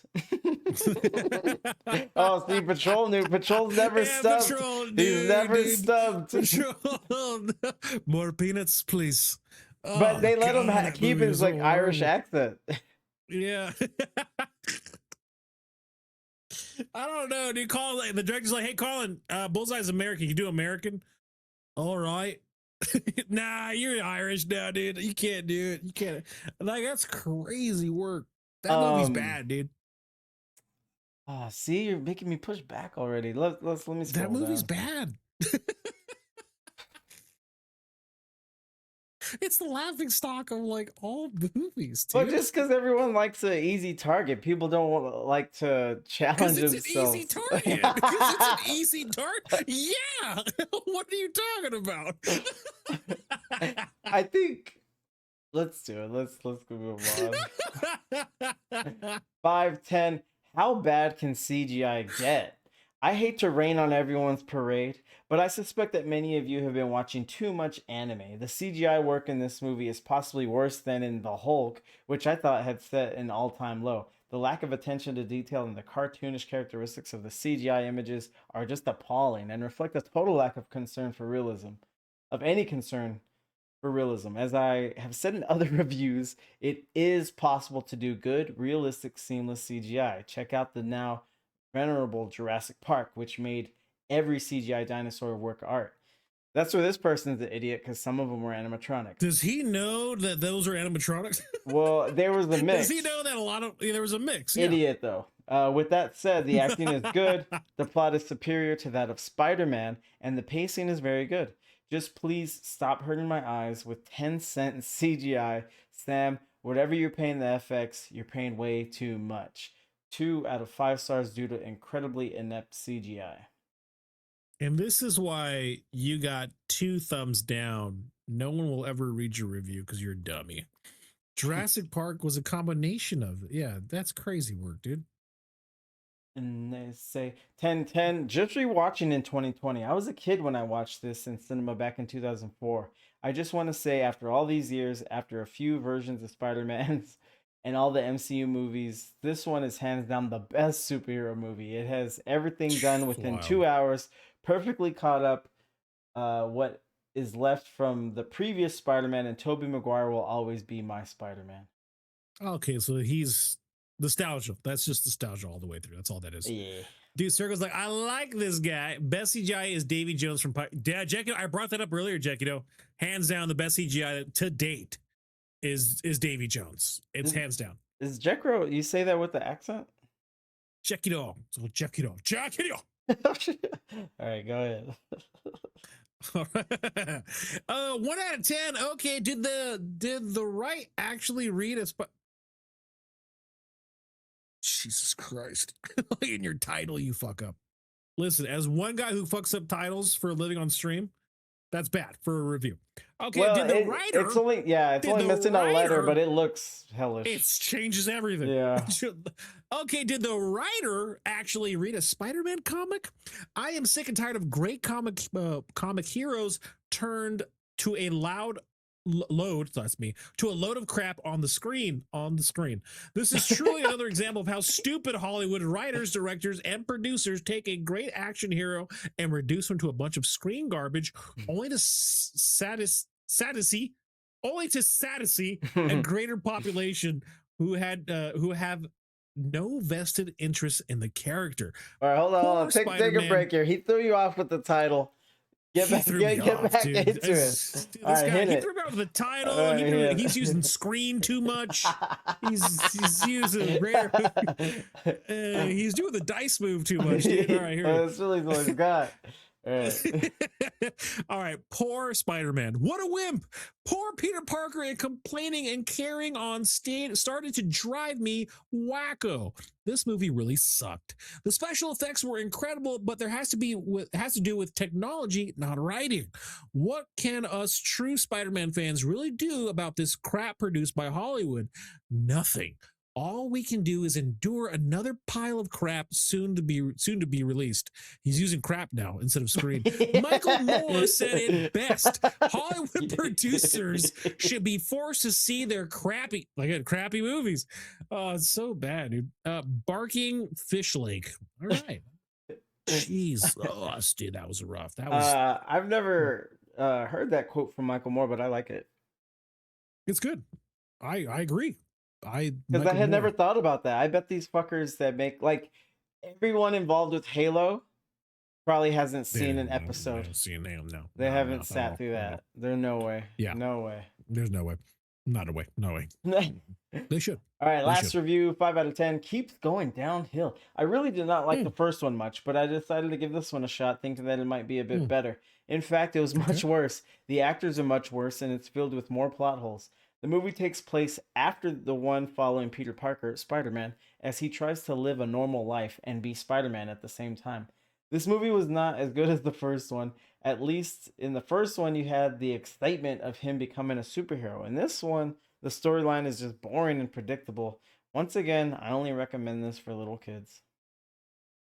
I mean, he's wrong on a lot of things. More in particular, what makes Spider-Man a Spider-Man movie or a comic is how bad he's got it. That's just how bad he's got it, yet he still wants to be Spider-Man and uphold a code. So I think the movie did it well. Yeah, shit's going wrong for Peter. He can't pay rent. They never really make him say that, though, broke. in this movie, in Spider-Man 2. No, they don't. There's plenty of opportunity for him to, like, talk about it. But everyone, they just show it to us, which I think it doesn't land for me very great. It's hidden behind comic relief, right? Because the landlord's jokey. Joe Jameson, whose employer is jokey. And then it's just a lot of that, right? Where it covers up his hardships with jokes, and it does overlook that. And that's why the Civil War Spider-Man, there's just so much packed into that scene. Like, it's its own Spider-Man movie, because he's wearing it all. Like, you see how much his aunt means to him. You see how much it means to him to hide his identity. And this is all in, like I'm saying, one scene. And he wears it. You hear it in his speech. And that's where I think it's more in subtext, but he's like, oh, it kind of sucks to be Spider-Man. Like, aside from the obvious, aside from fighting a Dr. Octopus, which looks hard, it's the dual lives, you know. That movie, and that's what makes a Spider-Man comic. Yeah, the dual lives. Yeah, and Spider-Man 2, it shows you, like, he can't hold a job, he can't meet his obligations and everything, but he's never given an opportunity to explain that. And I get that no one knows he's Spider-Man. But Yeah, he never like pushes back on anyone. Like he's like, well, I'm juggling all these obligations. He doesn't have to say Spider-Man, you know, Because no name one it. knows. Yeah. The only person who knows is his toxic Latina ex-girlfriend, Yeah. and she's not a help at all. She's just not a help at all. All You would right. think she'd be with her because she understands. No, she doesn't. No understanding. Trivia. Toxic Latina, classic toxic Latina, dude. Love me, but also be a superhero, but also go make money. Classic toxic Latina, dude. Trivia. All right, guys, you know what this one's all about. The trivia time about the film. Did you know? At around 24 minutes, when Peter flips Right, over an Jacob? oncoming car, Tobey Maguire performed the stunt himself. A stuntman also performed it, but Sam Raimi thought Maguire's looked more natural, so he used his instead. So it sounds like Toby missed his true calling to be a stuntman rather than an Yeah. actor. Yeah. He made a lot more That's money awesome, this dude. way, though. He did, though. That's 100% fair. Stunt double. There you go. Listen, that stunt double got paid, and that's perfect, dude. Stuntman got paid. Continue. The train fight between Doc Ock and Spider-Man was the idea of director Sam Raimi and the first major sequence to be filmed. Dude, he just gets it. Absolutely, man. He does Hell get yeah, a that little train scene. something, but He they does. brought Train him was back. Well, 3rd was awful. 3 was awful. It was bad, but that was a lot of the studio. The studio had its grubby hands in it big time, and it fucked the entire movie. Sam Raimi actually is very open about it in interviews where he hated the studios because they were trying to shove Venom down the throat of Raimi, and Raimi was forced to make it work, and he had to completely change the entire movie because of it. Yeah, It's rough. but then they brought him back for the Multiverse of Madness. Bad. Worse Okay. than Venom, I think, but I'm Oh, sir, I'm sir, far please, removed please, from both please, of sir. those. Please, sir, stop. Well, gotta at stand least up, I 'cause you get got to your see head up. Venom in one of them. The you other got your one, head. You got your head up your butt real hard right now. You gotta take that out, bro. Worse than Venom? No, sir. No, sir. He said now he's saying crap. So our hosts are Sam Raimi, Spider-Man haters, and Henry Cavill, Superman glazers. A little bit. Right? That's not true. Worse than Daredevil. Sir, You've this is a seen me and Wendy's. Nurgle fight about Henry Cavill's Superman. Yes, you 100%. Well, I think I'm the Superman glazer. I think that's who referred to me as the glazer and you as the Spider-Man Sam Raimi hater. Worse than Daredevil. I'm biased. I like it. I might watch it tonight. Could you please more peanuts? Yeah. Classic, dude. Give him an Oscar, dude. Give him an Oscar. That Saturn, where you at, dude? All right. Alfred Molina lost some weight for the role of Dr. Octopus, considering he had to gain some for the part of Diego Rivera in Frida 2002. Frida. He said he wanted Doc Ock to have the build of a 1950s weightlifter. Yeah. All right. That's so specific, Doc. All right, Melina. All right. I think like, all right. Like I'm just trying to picture what Raimi's like response was to that. He's like, all right, so you're gonna be Doc Ock. All right, so I'm gonna be like a 1950s weightlifter. No, I want you to be Doc Ock. I don't want you to be a 1950s weightlifter. No, I'm gonna be a 1950s weightlifter. And then Sam's like, fuck it, we're gonna have a trench coat on you anyway. Fuck it. Okay, fuck it. You want to show your bare chest and your bare gut? Fine, that's fine. Like less brisket? Well, I don't know. All right. Alfred Molina, who plays Dr. Octopus, actually gave names to his 4 mechanical tentacles: Larry, Harry, Flo, and Mo. Flo was the top right tentacle because it was operated by a female grip, and that particular tentacle was the most motherly, which removed his sunglasses and gave him sips of his drink. Okay, there you go. And then he's all like, and he's explaining that to Raimi. Raimi's like, I don't give a fuck, dude. What are you talking about? No, that's Flo. You're telling me that Flo is right here in front of me. And Raimi's like, all right. This guy that this guy that I used to write with started his own production company, and Okay. and he actually made me the lead writer. Yeah. And the production company, they already have a movie out in Tubi, Amazon, and everything. And him and I had our creative meeting this week, and he was telling me about working with the lead actor. And the movie that they produced is about like a descent into madness. Okay. And he's like, yeah, he's like, with that actor, he's like, mostly I liked working with him, but there was this weirdness. He said, we were on set, I come around, and he's having a conversation with the with the gaffer and the cinematographer. And I'm like, what's going on? And the actor wanted to wear shoes without socks, saying that would help tip off the audience that he's not in his right, the character isn't in his right state of mind. All right, listen, I'm gonna say this. He is not fucking wrong, dude, because that is demon work. When I see a guy, if I see a guy with no socks and full on shoes, I'm like, bro, that guy's a psychopath. I don't know. I think he was onto something. Unless they're like high end dress shoes. If he's wearing sneakers, no socks, I'm like, that's a bad guy, sneakers. Dude. That's a bad guy, dude. It's tiny details matter. That's a bad man, dude. Watch out, dude. Check his backpack. There's gotta be bombs in it. Check his backpack. Guy has no socks. Where's his socks at, dude? That is for sure full ass method acting, dude. So I picture Catman, 100%, dude. He's got the F1s, no socks. That's demon work, dude. That man's a bad dude. So so when Alfred Molina is explaining the names of the tentacles to Sam Raimi, Sam's just right there, like, all right. Sam's behind the seat. He's all like, what are you talking about? So, all right, so I need more action out of Flo? You just named her Flo, Melina? I need all right. Are you serious right now? It's tentacle number 1. No, it's Flo. It's Flo. Flo is motherly, pulls my glasses.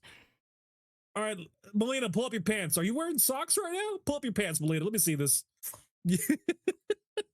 all right. Next one. At around 5 minutes, Stan Lee originally filmed the cameo of the man who exclaims, "Whoa, he stole that guy's pizza." But because of problems with the shot, it was refilmed with Donald Rawlings, and Lee was given a different cameo playing a pedestrian who pulls a woman out of the way of falling debris during a battle between Spider-Man and Doc Ock. Rawlings was funny. He delivered that line pretty well. It was good. It was a good line. But the Stan Lee cameo that it became was like nothing. Yeah. You barely, like, if you blinked, you missed it. It was him. Yeah, you definitely missed it was him. I think this is before the Stan Lee cameo was like a thing, right? Like, I think Stan Lee cameo was. This was the start Raimi, of it. He created the Stan Lee cameo. He must have, because different. I don't think he's an X-Men. So Stan Lee was a different character in each one of the movies. He played a different character in each one of them. Yeah, but it was always a cameo. He created the Stan Lee cameo. That's cool. Like Bruce Campbell, same thing. Bruce Campbell, same guy. Same guy. Oh, no. Hold the fort. In X-Men 2000, he's a hot dog vendor. Oh, was he really? Yeah. That's cool. But I'll argue this. Was he in every single X-Men or just that one? No, well, that one, in The Last Stand, he plays the water hose man at the beginning, where Jean Grey is making everything just go up. Yeah, but by The Last Stand, what year did The Last Stand come out? Because by then the Spider-Man movies. Okay. Well, if you want chronologically, X-Men 2000 came before all Spider-Mans. Yeah, but he cameoed for sure. Yeah, 100%. But he cameoed, but a consistent cameo as a different character. Who did it first? The first two Spider-Mans or by Last Stand? No, this is important, dude. This is important. All right. All right. Last Stand. Did Last Stand come out before or after the first two Spider-Mans? After. It's still Sam Raimi. Sam Raimi was the first one to put Stan Lee as a different role in back-to-back films. That's dude. Sam Raimi, dude. The art of the cameo. So Suck it. Sam Raimi saw X-Men 2000. I'm not and it's like, let if I do that, but on a consistent basis, He created the Nurgle will consistency. He glaze created me the, later on. nah. Now someone's getting credit for someone else's work. The guy who did Last Dance, like, you know what? That's a good idea. I'm gonna do that. And then I'm not. We're giving him credit. Not at all. No. Nah. That's a straw drawn too far. All right. Here we go. At around 1 hour and 9 minutes, when Jonah Jameson offers the Scruffy Man $50 for the Spider-Man costume he found, he replies, "I could get more for it on eBay." In 2001, 4 Spider-Man costumes were stolen from the set of the first Spider-Man movie. They were eventually recovered after an 18-month investigation and the arrest of a former movie studio security guard and an accomplice. While Columbia Pictures offered $25,000 reward for information leading to the return movie memorabilia, experts estimated the value of the costumes at about $50,000 each. Woo! Here's my now thing. they would be way more. They'd be way more. Here's my thing. I would have stole those. I would have stole one, and then I would have just worn it. I would have never resold it. I would have just kept it. I would have just kept it. Oh god, it smells like Tobey Maguire. Oh fuck yeah, dude! Smells like the best Spider-Man, dude. Let me smell that bad acting. Let me smell that bad acting in there. I would have never sold it. He indeed could get more than $50. It's a funny bit in the movies, but he lowballs everyone, and then people renegotiate for not much more. Like when he brought pictures of Spider-Man, he's like 200. And then they land on 300. It's like, bitch, this is exclusive Spider-Man. Like, you bet to make me a wealthy dude. Well, that's what made him so funny. He's like, that's outrageous. I'll give you the router. Like, it's so good. It's he's perfect. No, you're fired. He's like, we need someone for tonight, Jonah. All right, you're not fired. Come back. It's just like, he's amazing. perfect. I loved him. Yeah, he was perfect, dude. Willem Dafoe was not originally you serious? supposed to return for this movie, but he was walking back to his apartment one night and saw the cast and crew filming nearby. He stopped by the set to say hello, and filmmakers decided to give him a cameo appearance. I remember, so they showed, I see it on my algorithm from time to time where it's William Dafoe. He's acting as Alfred Molina's Doc Ock in that scene, and it's so good. Buddy, have you seen it? Have you not seen it? It's amazing. So pull up. We'll do it live. William Dafoe. Fuck it, we'll do it. Fuck it, we'll do it live. William Dafoe acts as no, Doc too much. Ock. Too much. Is that how you Google too much? shit? All right, too much. let me handle guy. the Jesus Christ, fuck! I fucked up. Okay, dude. Today I learned. I was just talking to Fury right now. Dude, I was doing. Remember that one time? I brought out my inner fucking Guillermo del Toro, dude. Okay, so now what I want to look up on Google, I'm gonna look up for William Dafoe, but I want a really angry William Dafoe, and I want a William Dafoe who walks on a set and then pretends to be a villain, and that's where I put in my Google search. All right, here we go. It's fantastic. Here comes Fred.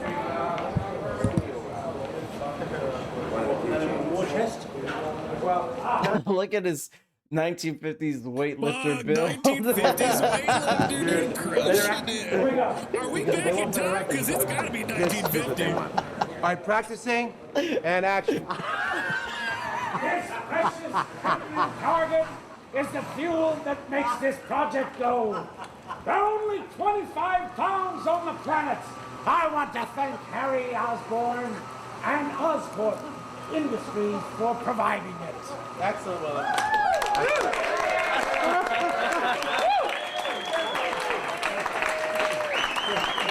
I'm gonna be honest, it's better. He's just better. Yeah. That's crazy how much better he is. Yeah. You sound extra Mexican. I'm not complaining. That's my Guillermo del Toro. That's my Guillermo del Toro. Like I want to get William Dafoe, and I want to get him on the set. I want him to act in front of Alfred, who clearly, which I really love Alfred's body because it's like 1950s weightlifter. But like I really want like a really sad weightlifter who's had a dark past, who's got a monster following him. That's what I really want for the weightlifter right there. That's Doc Octopus. All right. Rose. Oh, here we got a twofer here. Okay. Rosemary Harris enjoyed doing her own stunts. Contrarily, Alfred Molina didn't because he claims he's not very good at them and he doesn't like taking work away from real stuntmen. According to Alfred Molina, the stunt team would often trick him into performing a stunt.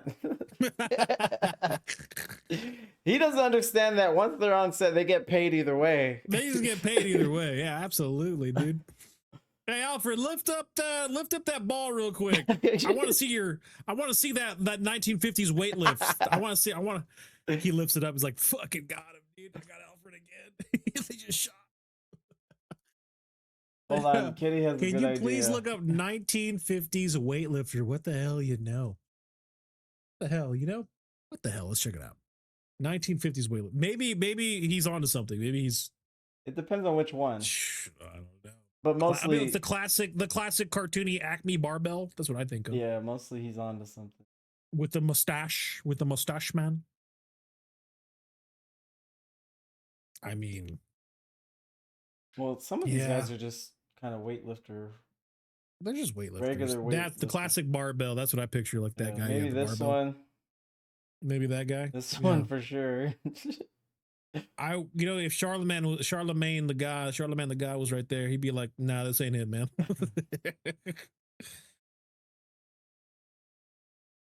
I was thinking of sumo, to be honest. Ovaltine cans. Maybe 1940s is what Alfred was going, or 30s weightlifter. That's probably what he was talking about. Alfred Molina was in the play Fiddler on the Roof as Tevye while shooting this movie. In one wall climbing scene, he is humming the song If I Were a Rich Man to himself, and the puppeteers overheard him and moved his tentacles in time to the song. That's cool. That's pretty cool. Yeah. That's something that, like, that's a detail. I'll just move on from there, but like, that's cool. Nice. According to Stanley, Spider-Man wears a mask so his enemies couldn't see his fear. Ooh, I love that. I just thought that, though, I am sure weightlifters in all eras just look like typical gym guys. They do. I think the 1920s and 30s, you had like the big burly guy with the thick mustache and bald head with the giant barbells. That's like, well, they would even have like a leotard, like a one piece, so they wouldn't even show as much. No, there's been differences. No. There's differences. Okay, I like that. The film features two other villains from the comics. John Jameson, son of J. Jonah Jameson, is the Man-Wolf, and Dr. Kurt Connors is the Lizard. Both are Jekyll and Hyde type tragic villains in that they are good-hearted men who are transformed periodically against their will into their vicious animal-based alter egos. Yep. I don't know Man-Wolf. I didn't know Man-Wolf either. I knew that. I knew about the Lizard for sure. Oh, right. Yeah. I know about Man-Wolf. That's cool. Spider-Man, we skipped over this. I like that a lot. Seeing the fear, that seems really cool. I like that a lot. That's cool. Because that's a nice little detail. You know, it makes it better when he is just a kid. Yeah, no, I agree. And you know, when he's on the subway in Spider-Man 2 and everyone's surrounded, it's like, oh, he's just a kid. Yeah. No older than my son. Like, bitch, no one knows your fucking son. We see that he's a kid. But that matters. Is like, man. You know, Spider-Man, who are you? You're Spider-Boy, Spiderling, crime fighting spider. Spider-Man. Spider-Man. Spiderling. Danny Elfman, who composed the film score for this and several other films by Sam Raimi, had some sort of falling out with the director during the course of this film, and has been quoted saying, to see such a profound negative change in a human being was almost enough to make me feel like I didn't want to make films anymore. However, Raimi and Elfman reunited 9 years later for Oz the Great and Powerful. This just tells me that I have an instinct about Danny Elfman. I feel like he's super dramatic and just a drama queen, and that just pushes that. Every time I hear about Danny Elfman, he still wears his Letterman from doing Nightmare Before Christmas, right? And he's done a lot of iconic music. Oh boy, it's a great. he has done so much iconic work. I'm not saying he hasn't, but the success. I don't mind your first read. I feel like he's a bit of a drama queen, a little bit of a Mariah Carey. All right, you know, it's a little bit of. Let me tell you my read and why I included this. Okay, thank you. I think Sam Raimi fucked his wife.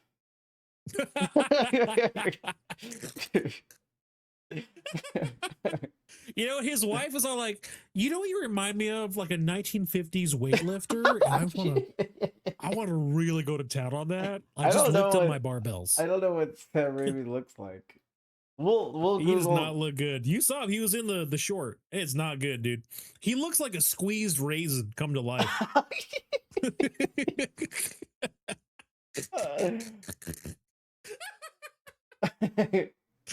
Yeah, dude. Dude, just a sun-dried tomato just comes so Well, he looks better here. He looks less. That's funny. Okay, man, he looks like dry. Now look up Danny Elfman. Yeah, You're yeah, like, yeah. boy, you still wear your Letterman jacket. You need to grow up, dude. Oh, dude, come on. Did I nail it? Did I nail it, dude? Fucking Mariah Carey. Damn, look at his drama arms, queen, bro. though. Nah, Danny Elfman. Jesus Christ, he's jacked. He lifts. He's yeah. old, dude.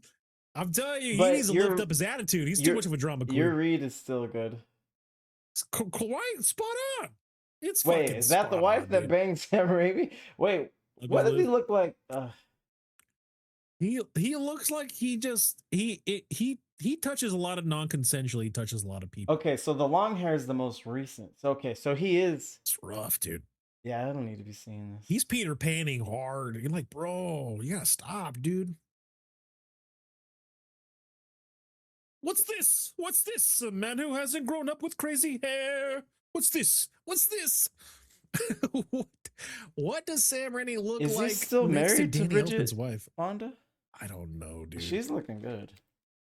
Danny he's created a lot of iconic classics. But Jesus Christ, I think it's done him more harm than good at this point. Oh, they are still married. Good for them. God, I think she's blind. She's got to be blind, right? Just stabbed out her eyes. Because I think your people wife's used gotta to tell you, marry for hey, love. Yeah, hey, babe, your hair is fucking too wild. You need to stop. If she loved it, she'd say, hey, comment with the hair. It's too much. What does Sam Raimi look like next to Danny Elfman's wife?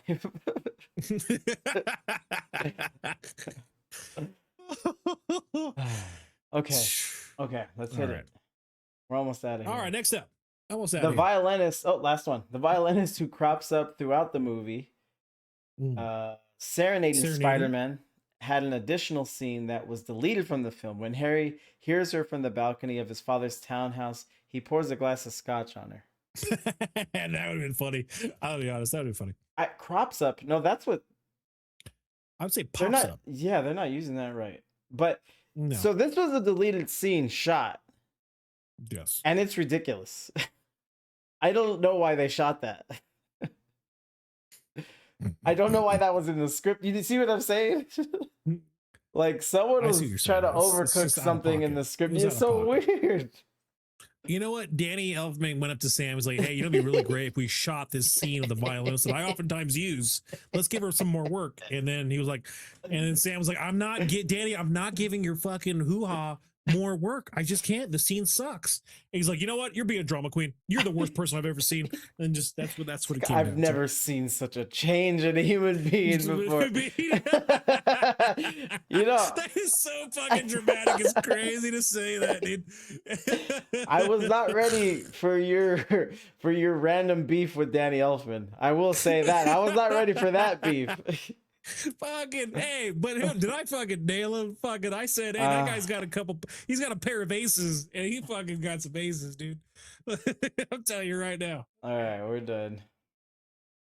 So you and I have to select the actor or actress. Okay, let's select an actor or actress. And then the chat's gonna vote on next week. Chat's gonna vote. Let's you do know, this, chat. I was kind of thinking Tobey Maguire. I'm done talking about him. So he's not up for grabs. Yeah, that's fair.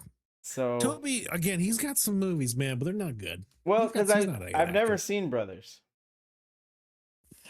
So Brothers is crazy. It's definitely a bummer of a movie, but acting masterclass. Like if you ever counted out Toby, you have to watch that one. You're like, okay, so he can act crazy. No, I know that. He looked crazy in No Way Home. Still. Yeah. Yeah. Well, he's got a gambling problem. Oh, good. Oh, Seabiscuit. Yeah, he was in Seabiscuit. So here's my thing. He's We out. got That was J.K. my only thing. Simmons. Yeah, We got Simmons. the good news is we have people to choose We got a from. good. We Yeah. do have some people to choose from. We've already talked about Whiplash. See your counterpart, The Accountant 2. I could do a little He's got Kirsten some Dunst. movies. Let's check out Kirsten. Yeah, Kirsten's good. Oh, you want to look at their movies first? Yeah, well, look at their movies. Oh, you want to just choose? We can just choose. Yeah, who's your heart of hearts here? Bruce Campbell. Oh, fuck. No, I'm sorry. I'm sorry. William fucking Defoe is my choice. William Defoe, dude. Shut up. Elizabeth Look at Banks, his fucking too. movies. Dude, Elizabeth Banks good, but you got to look at William Defoe's movies are so fucking We'll just do American Psycho. Oh my god, he's our- Nosferatu, Platoon. Come on, bro. He's All got right. some movies. Here we go. Finding Nemo. Boomdock Saints. Shut the front door. No, he's- more egg on his face. I know he's in a lot of good things. So many good things, you dummy. All right, here we go. Who you But calling he's in a lot of weird shit too. I mean, we praise them for their wins, not their losses. John Wick, come on, bud, come on. Oh, dude, he's got a lot of bangers, guys. Yeah, John Wick 1. He was the first John Wick 1, dude. Fuck. Finding got some Dory. bangers. Is Gil in Finding Dory? I think he is. Yeah. Why? I haven't seen Finding Dory in a long. Why not? That's why. Why even make a Finding Dory? Why not? God, Dude? I'm glad I haven't watched that movie. He's got a lot of good bangers in here for sure. I haven't seen The Lighthouse with Will Patterson, so that will be my choice. I've heard good things about it. I've heard good things. Will That'll be my Patterson, choice. Robert Pattinson. Nah, I call him Bill. If you don't know me, I'll call him Bill, dude. You don't know. You don't know Bill, dude. You know Bill. You don't know Bob. You don't know Bob, dude. New Paul. All right, so William Dafoe movies. Oh, you know what? Never mind. Shut up. It's all John right. Never Carter. mind. It's Grant. Dude, Grand Hotel, the Grand Hotel The Budapest. Grand That's my Budapest choice. Hotel. Yeah. Thank you so much. That's my choice. Never mind. That's one of my favorites. It's my favorite IP. William Dafoe movies. He's got a lot of good movies. Mm-hmm.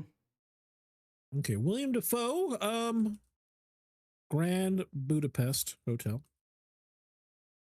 Because then we get Ralph Fiennes if we go with that. If we go with that one, we get Ralph. Ralph's got some fucking too.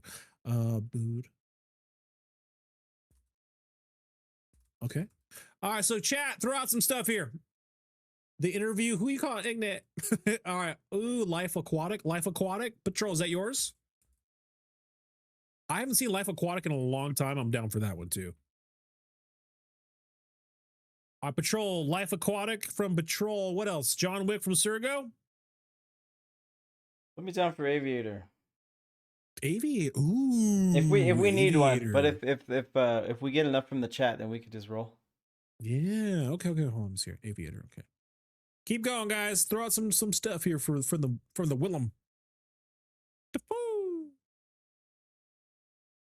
Okay. Let's see here. See Aviator. American Psycho's that's crazy. I didn't realize he was an American Psycho. Boondock Saints is another too. Life Aquatic would be my choice. All right, so Life Aquatic's up there. Okay. He was an aviator? I don't remember him being That's an what it aviator. said. Let me see. I'm looking.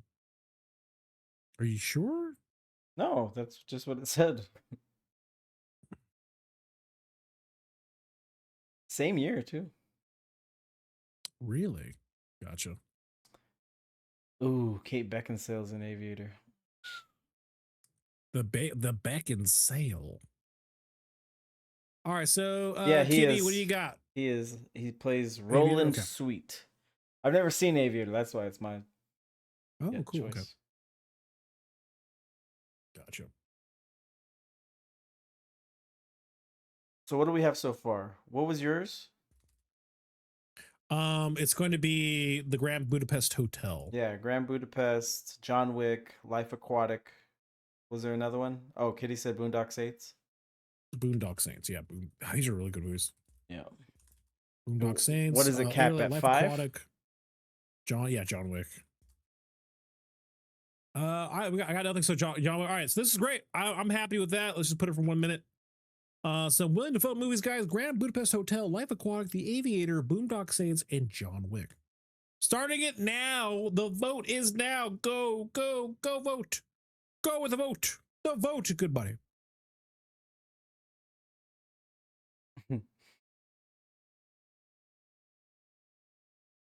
Okay, got the vote. I never heard of the card counter. Sounds interesting. Oh no? No. Man on the train. All right, we're in a dead heat with Grand Budapest Hotel, Life Aquatic, and Aviator. Oh, shoot. Oh, dead heat. Some clown. One of you guys, I know you guys do it every single time. I'm going to wait till the last second. No, there's usually a few. Okay. But I think so. There has been instances where people have waited too long and they missed their vote. They missed their vote, yeah. Vote Sergo and Kitty. I think Jackie might be voting as well. Oh. And the Grand Budapest Hotel takes it. Sergo and me. Sergo, samesies. Perfect. God, you remember when Fear was like William Dafoe? Ugh. And I was like, what an idiot. He's got amazing movies. You guys were all there for that. That happened. You know, he's not happy about it. Me personally, I've never seen a human being change so much. And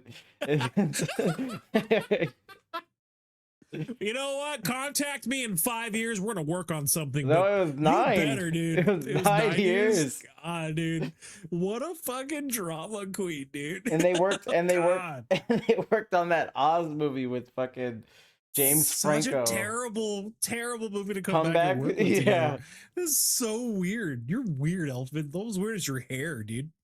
You got weird hair, dude. Grow up, Peter Pan. Sergo says, can't wait to not watch the movie and skip next popcorn because of time zones. Oh, well, I know, but we're still going to do movie talk. We're still going to do popcorn talk. Huh. Sergo's, he's just been working. His schedule's more, rough. I think it's more work than time. So unless the forces that be, guys, I will be streaming Grand Budapest Hotel on in the Discord for movie nights. I am going to be creating custom roles and emotes and icons for the movie popcorn goers in our Discord. That's all coming soon. Okay, so I will be doing that Monday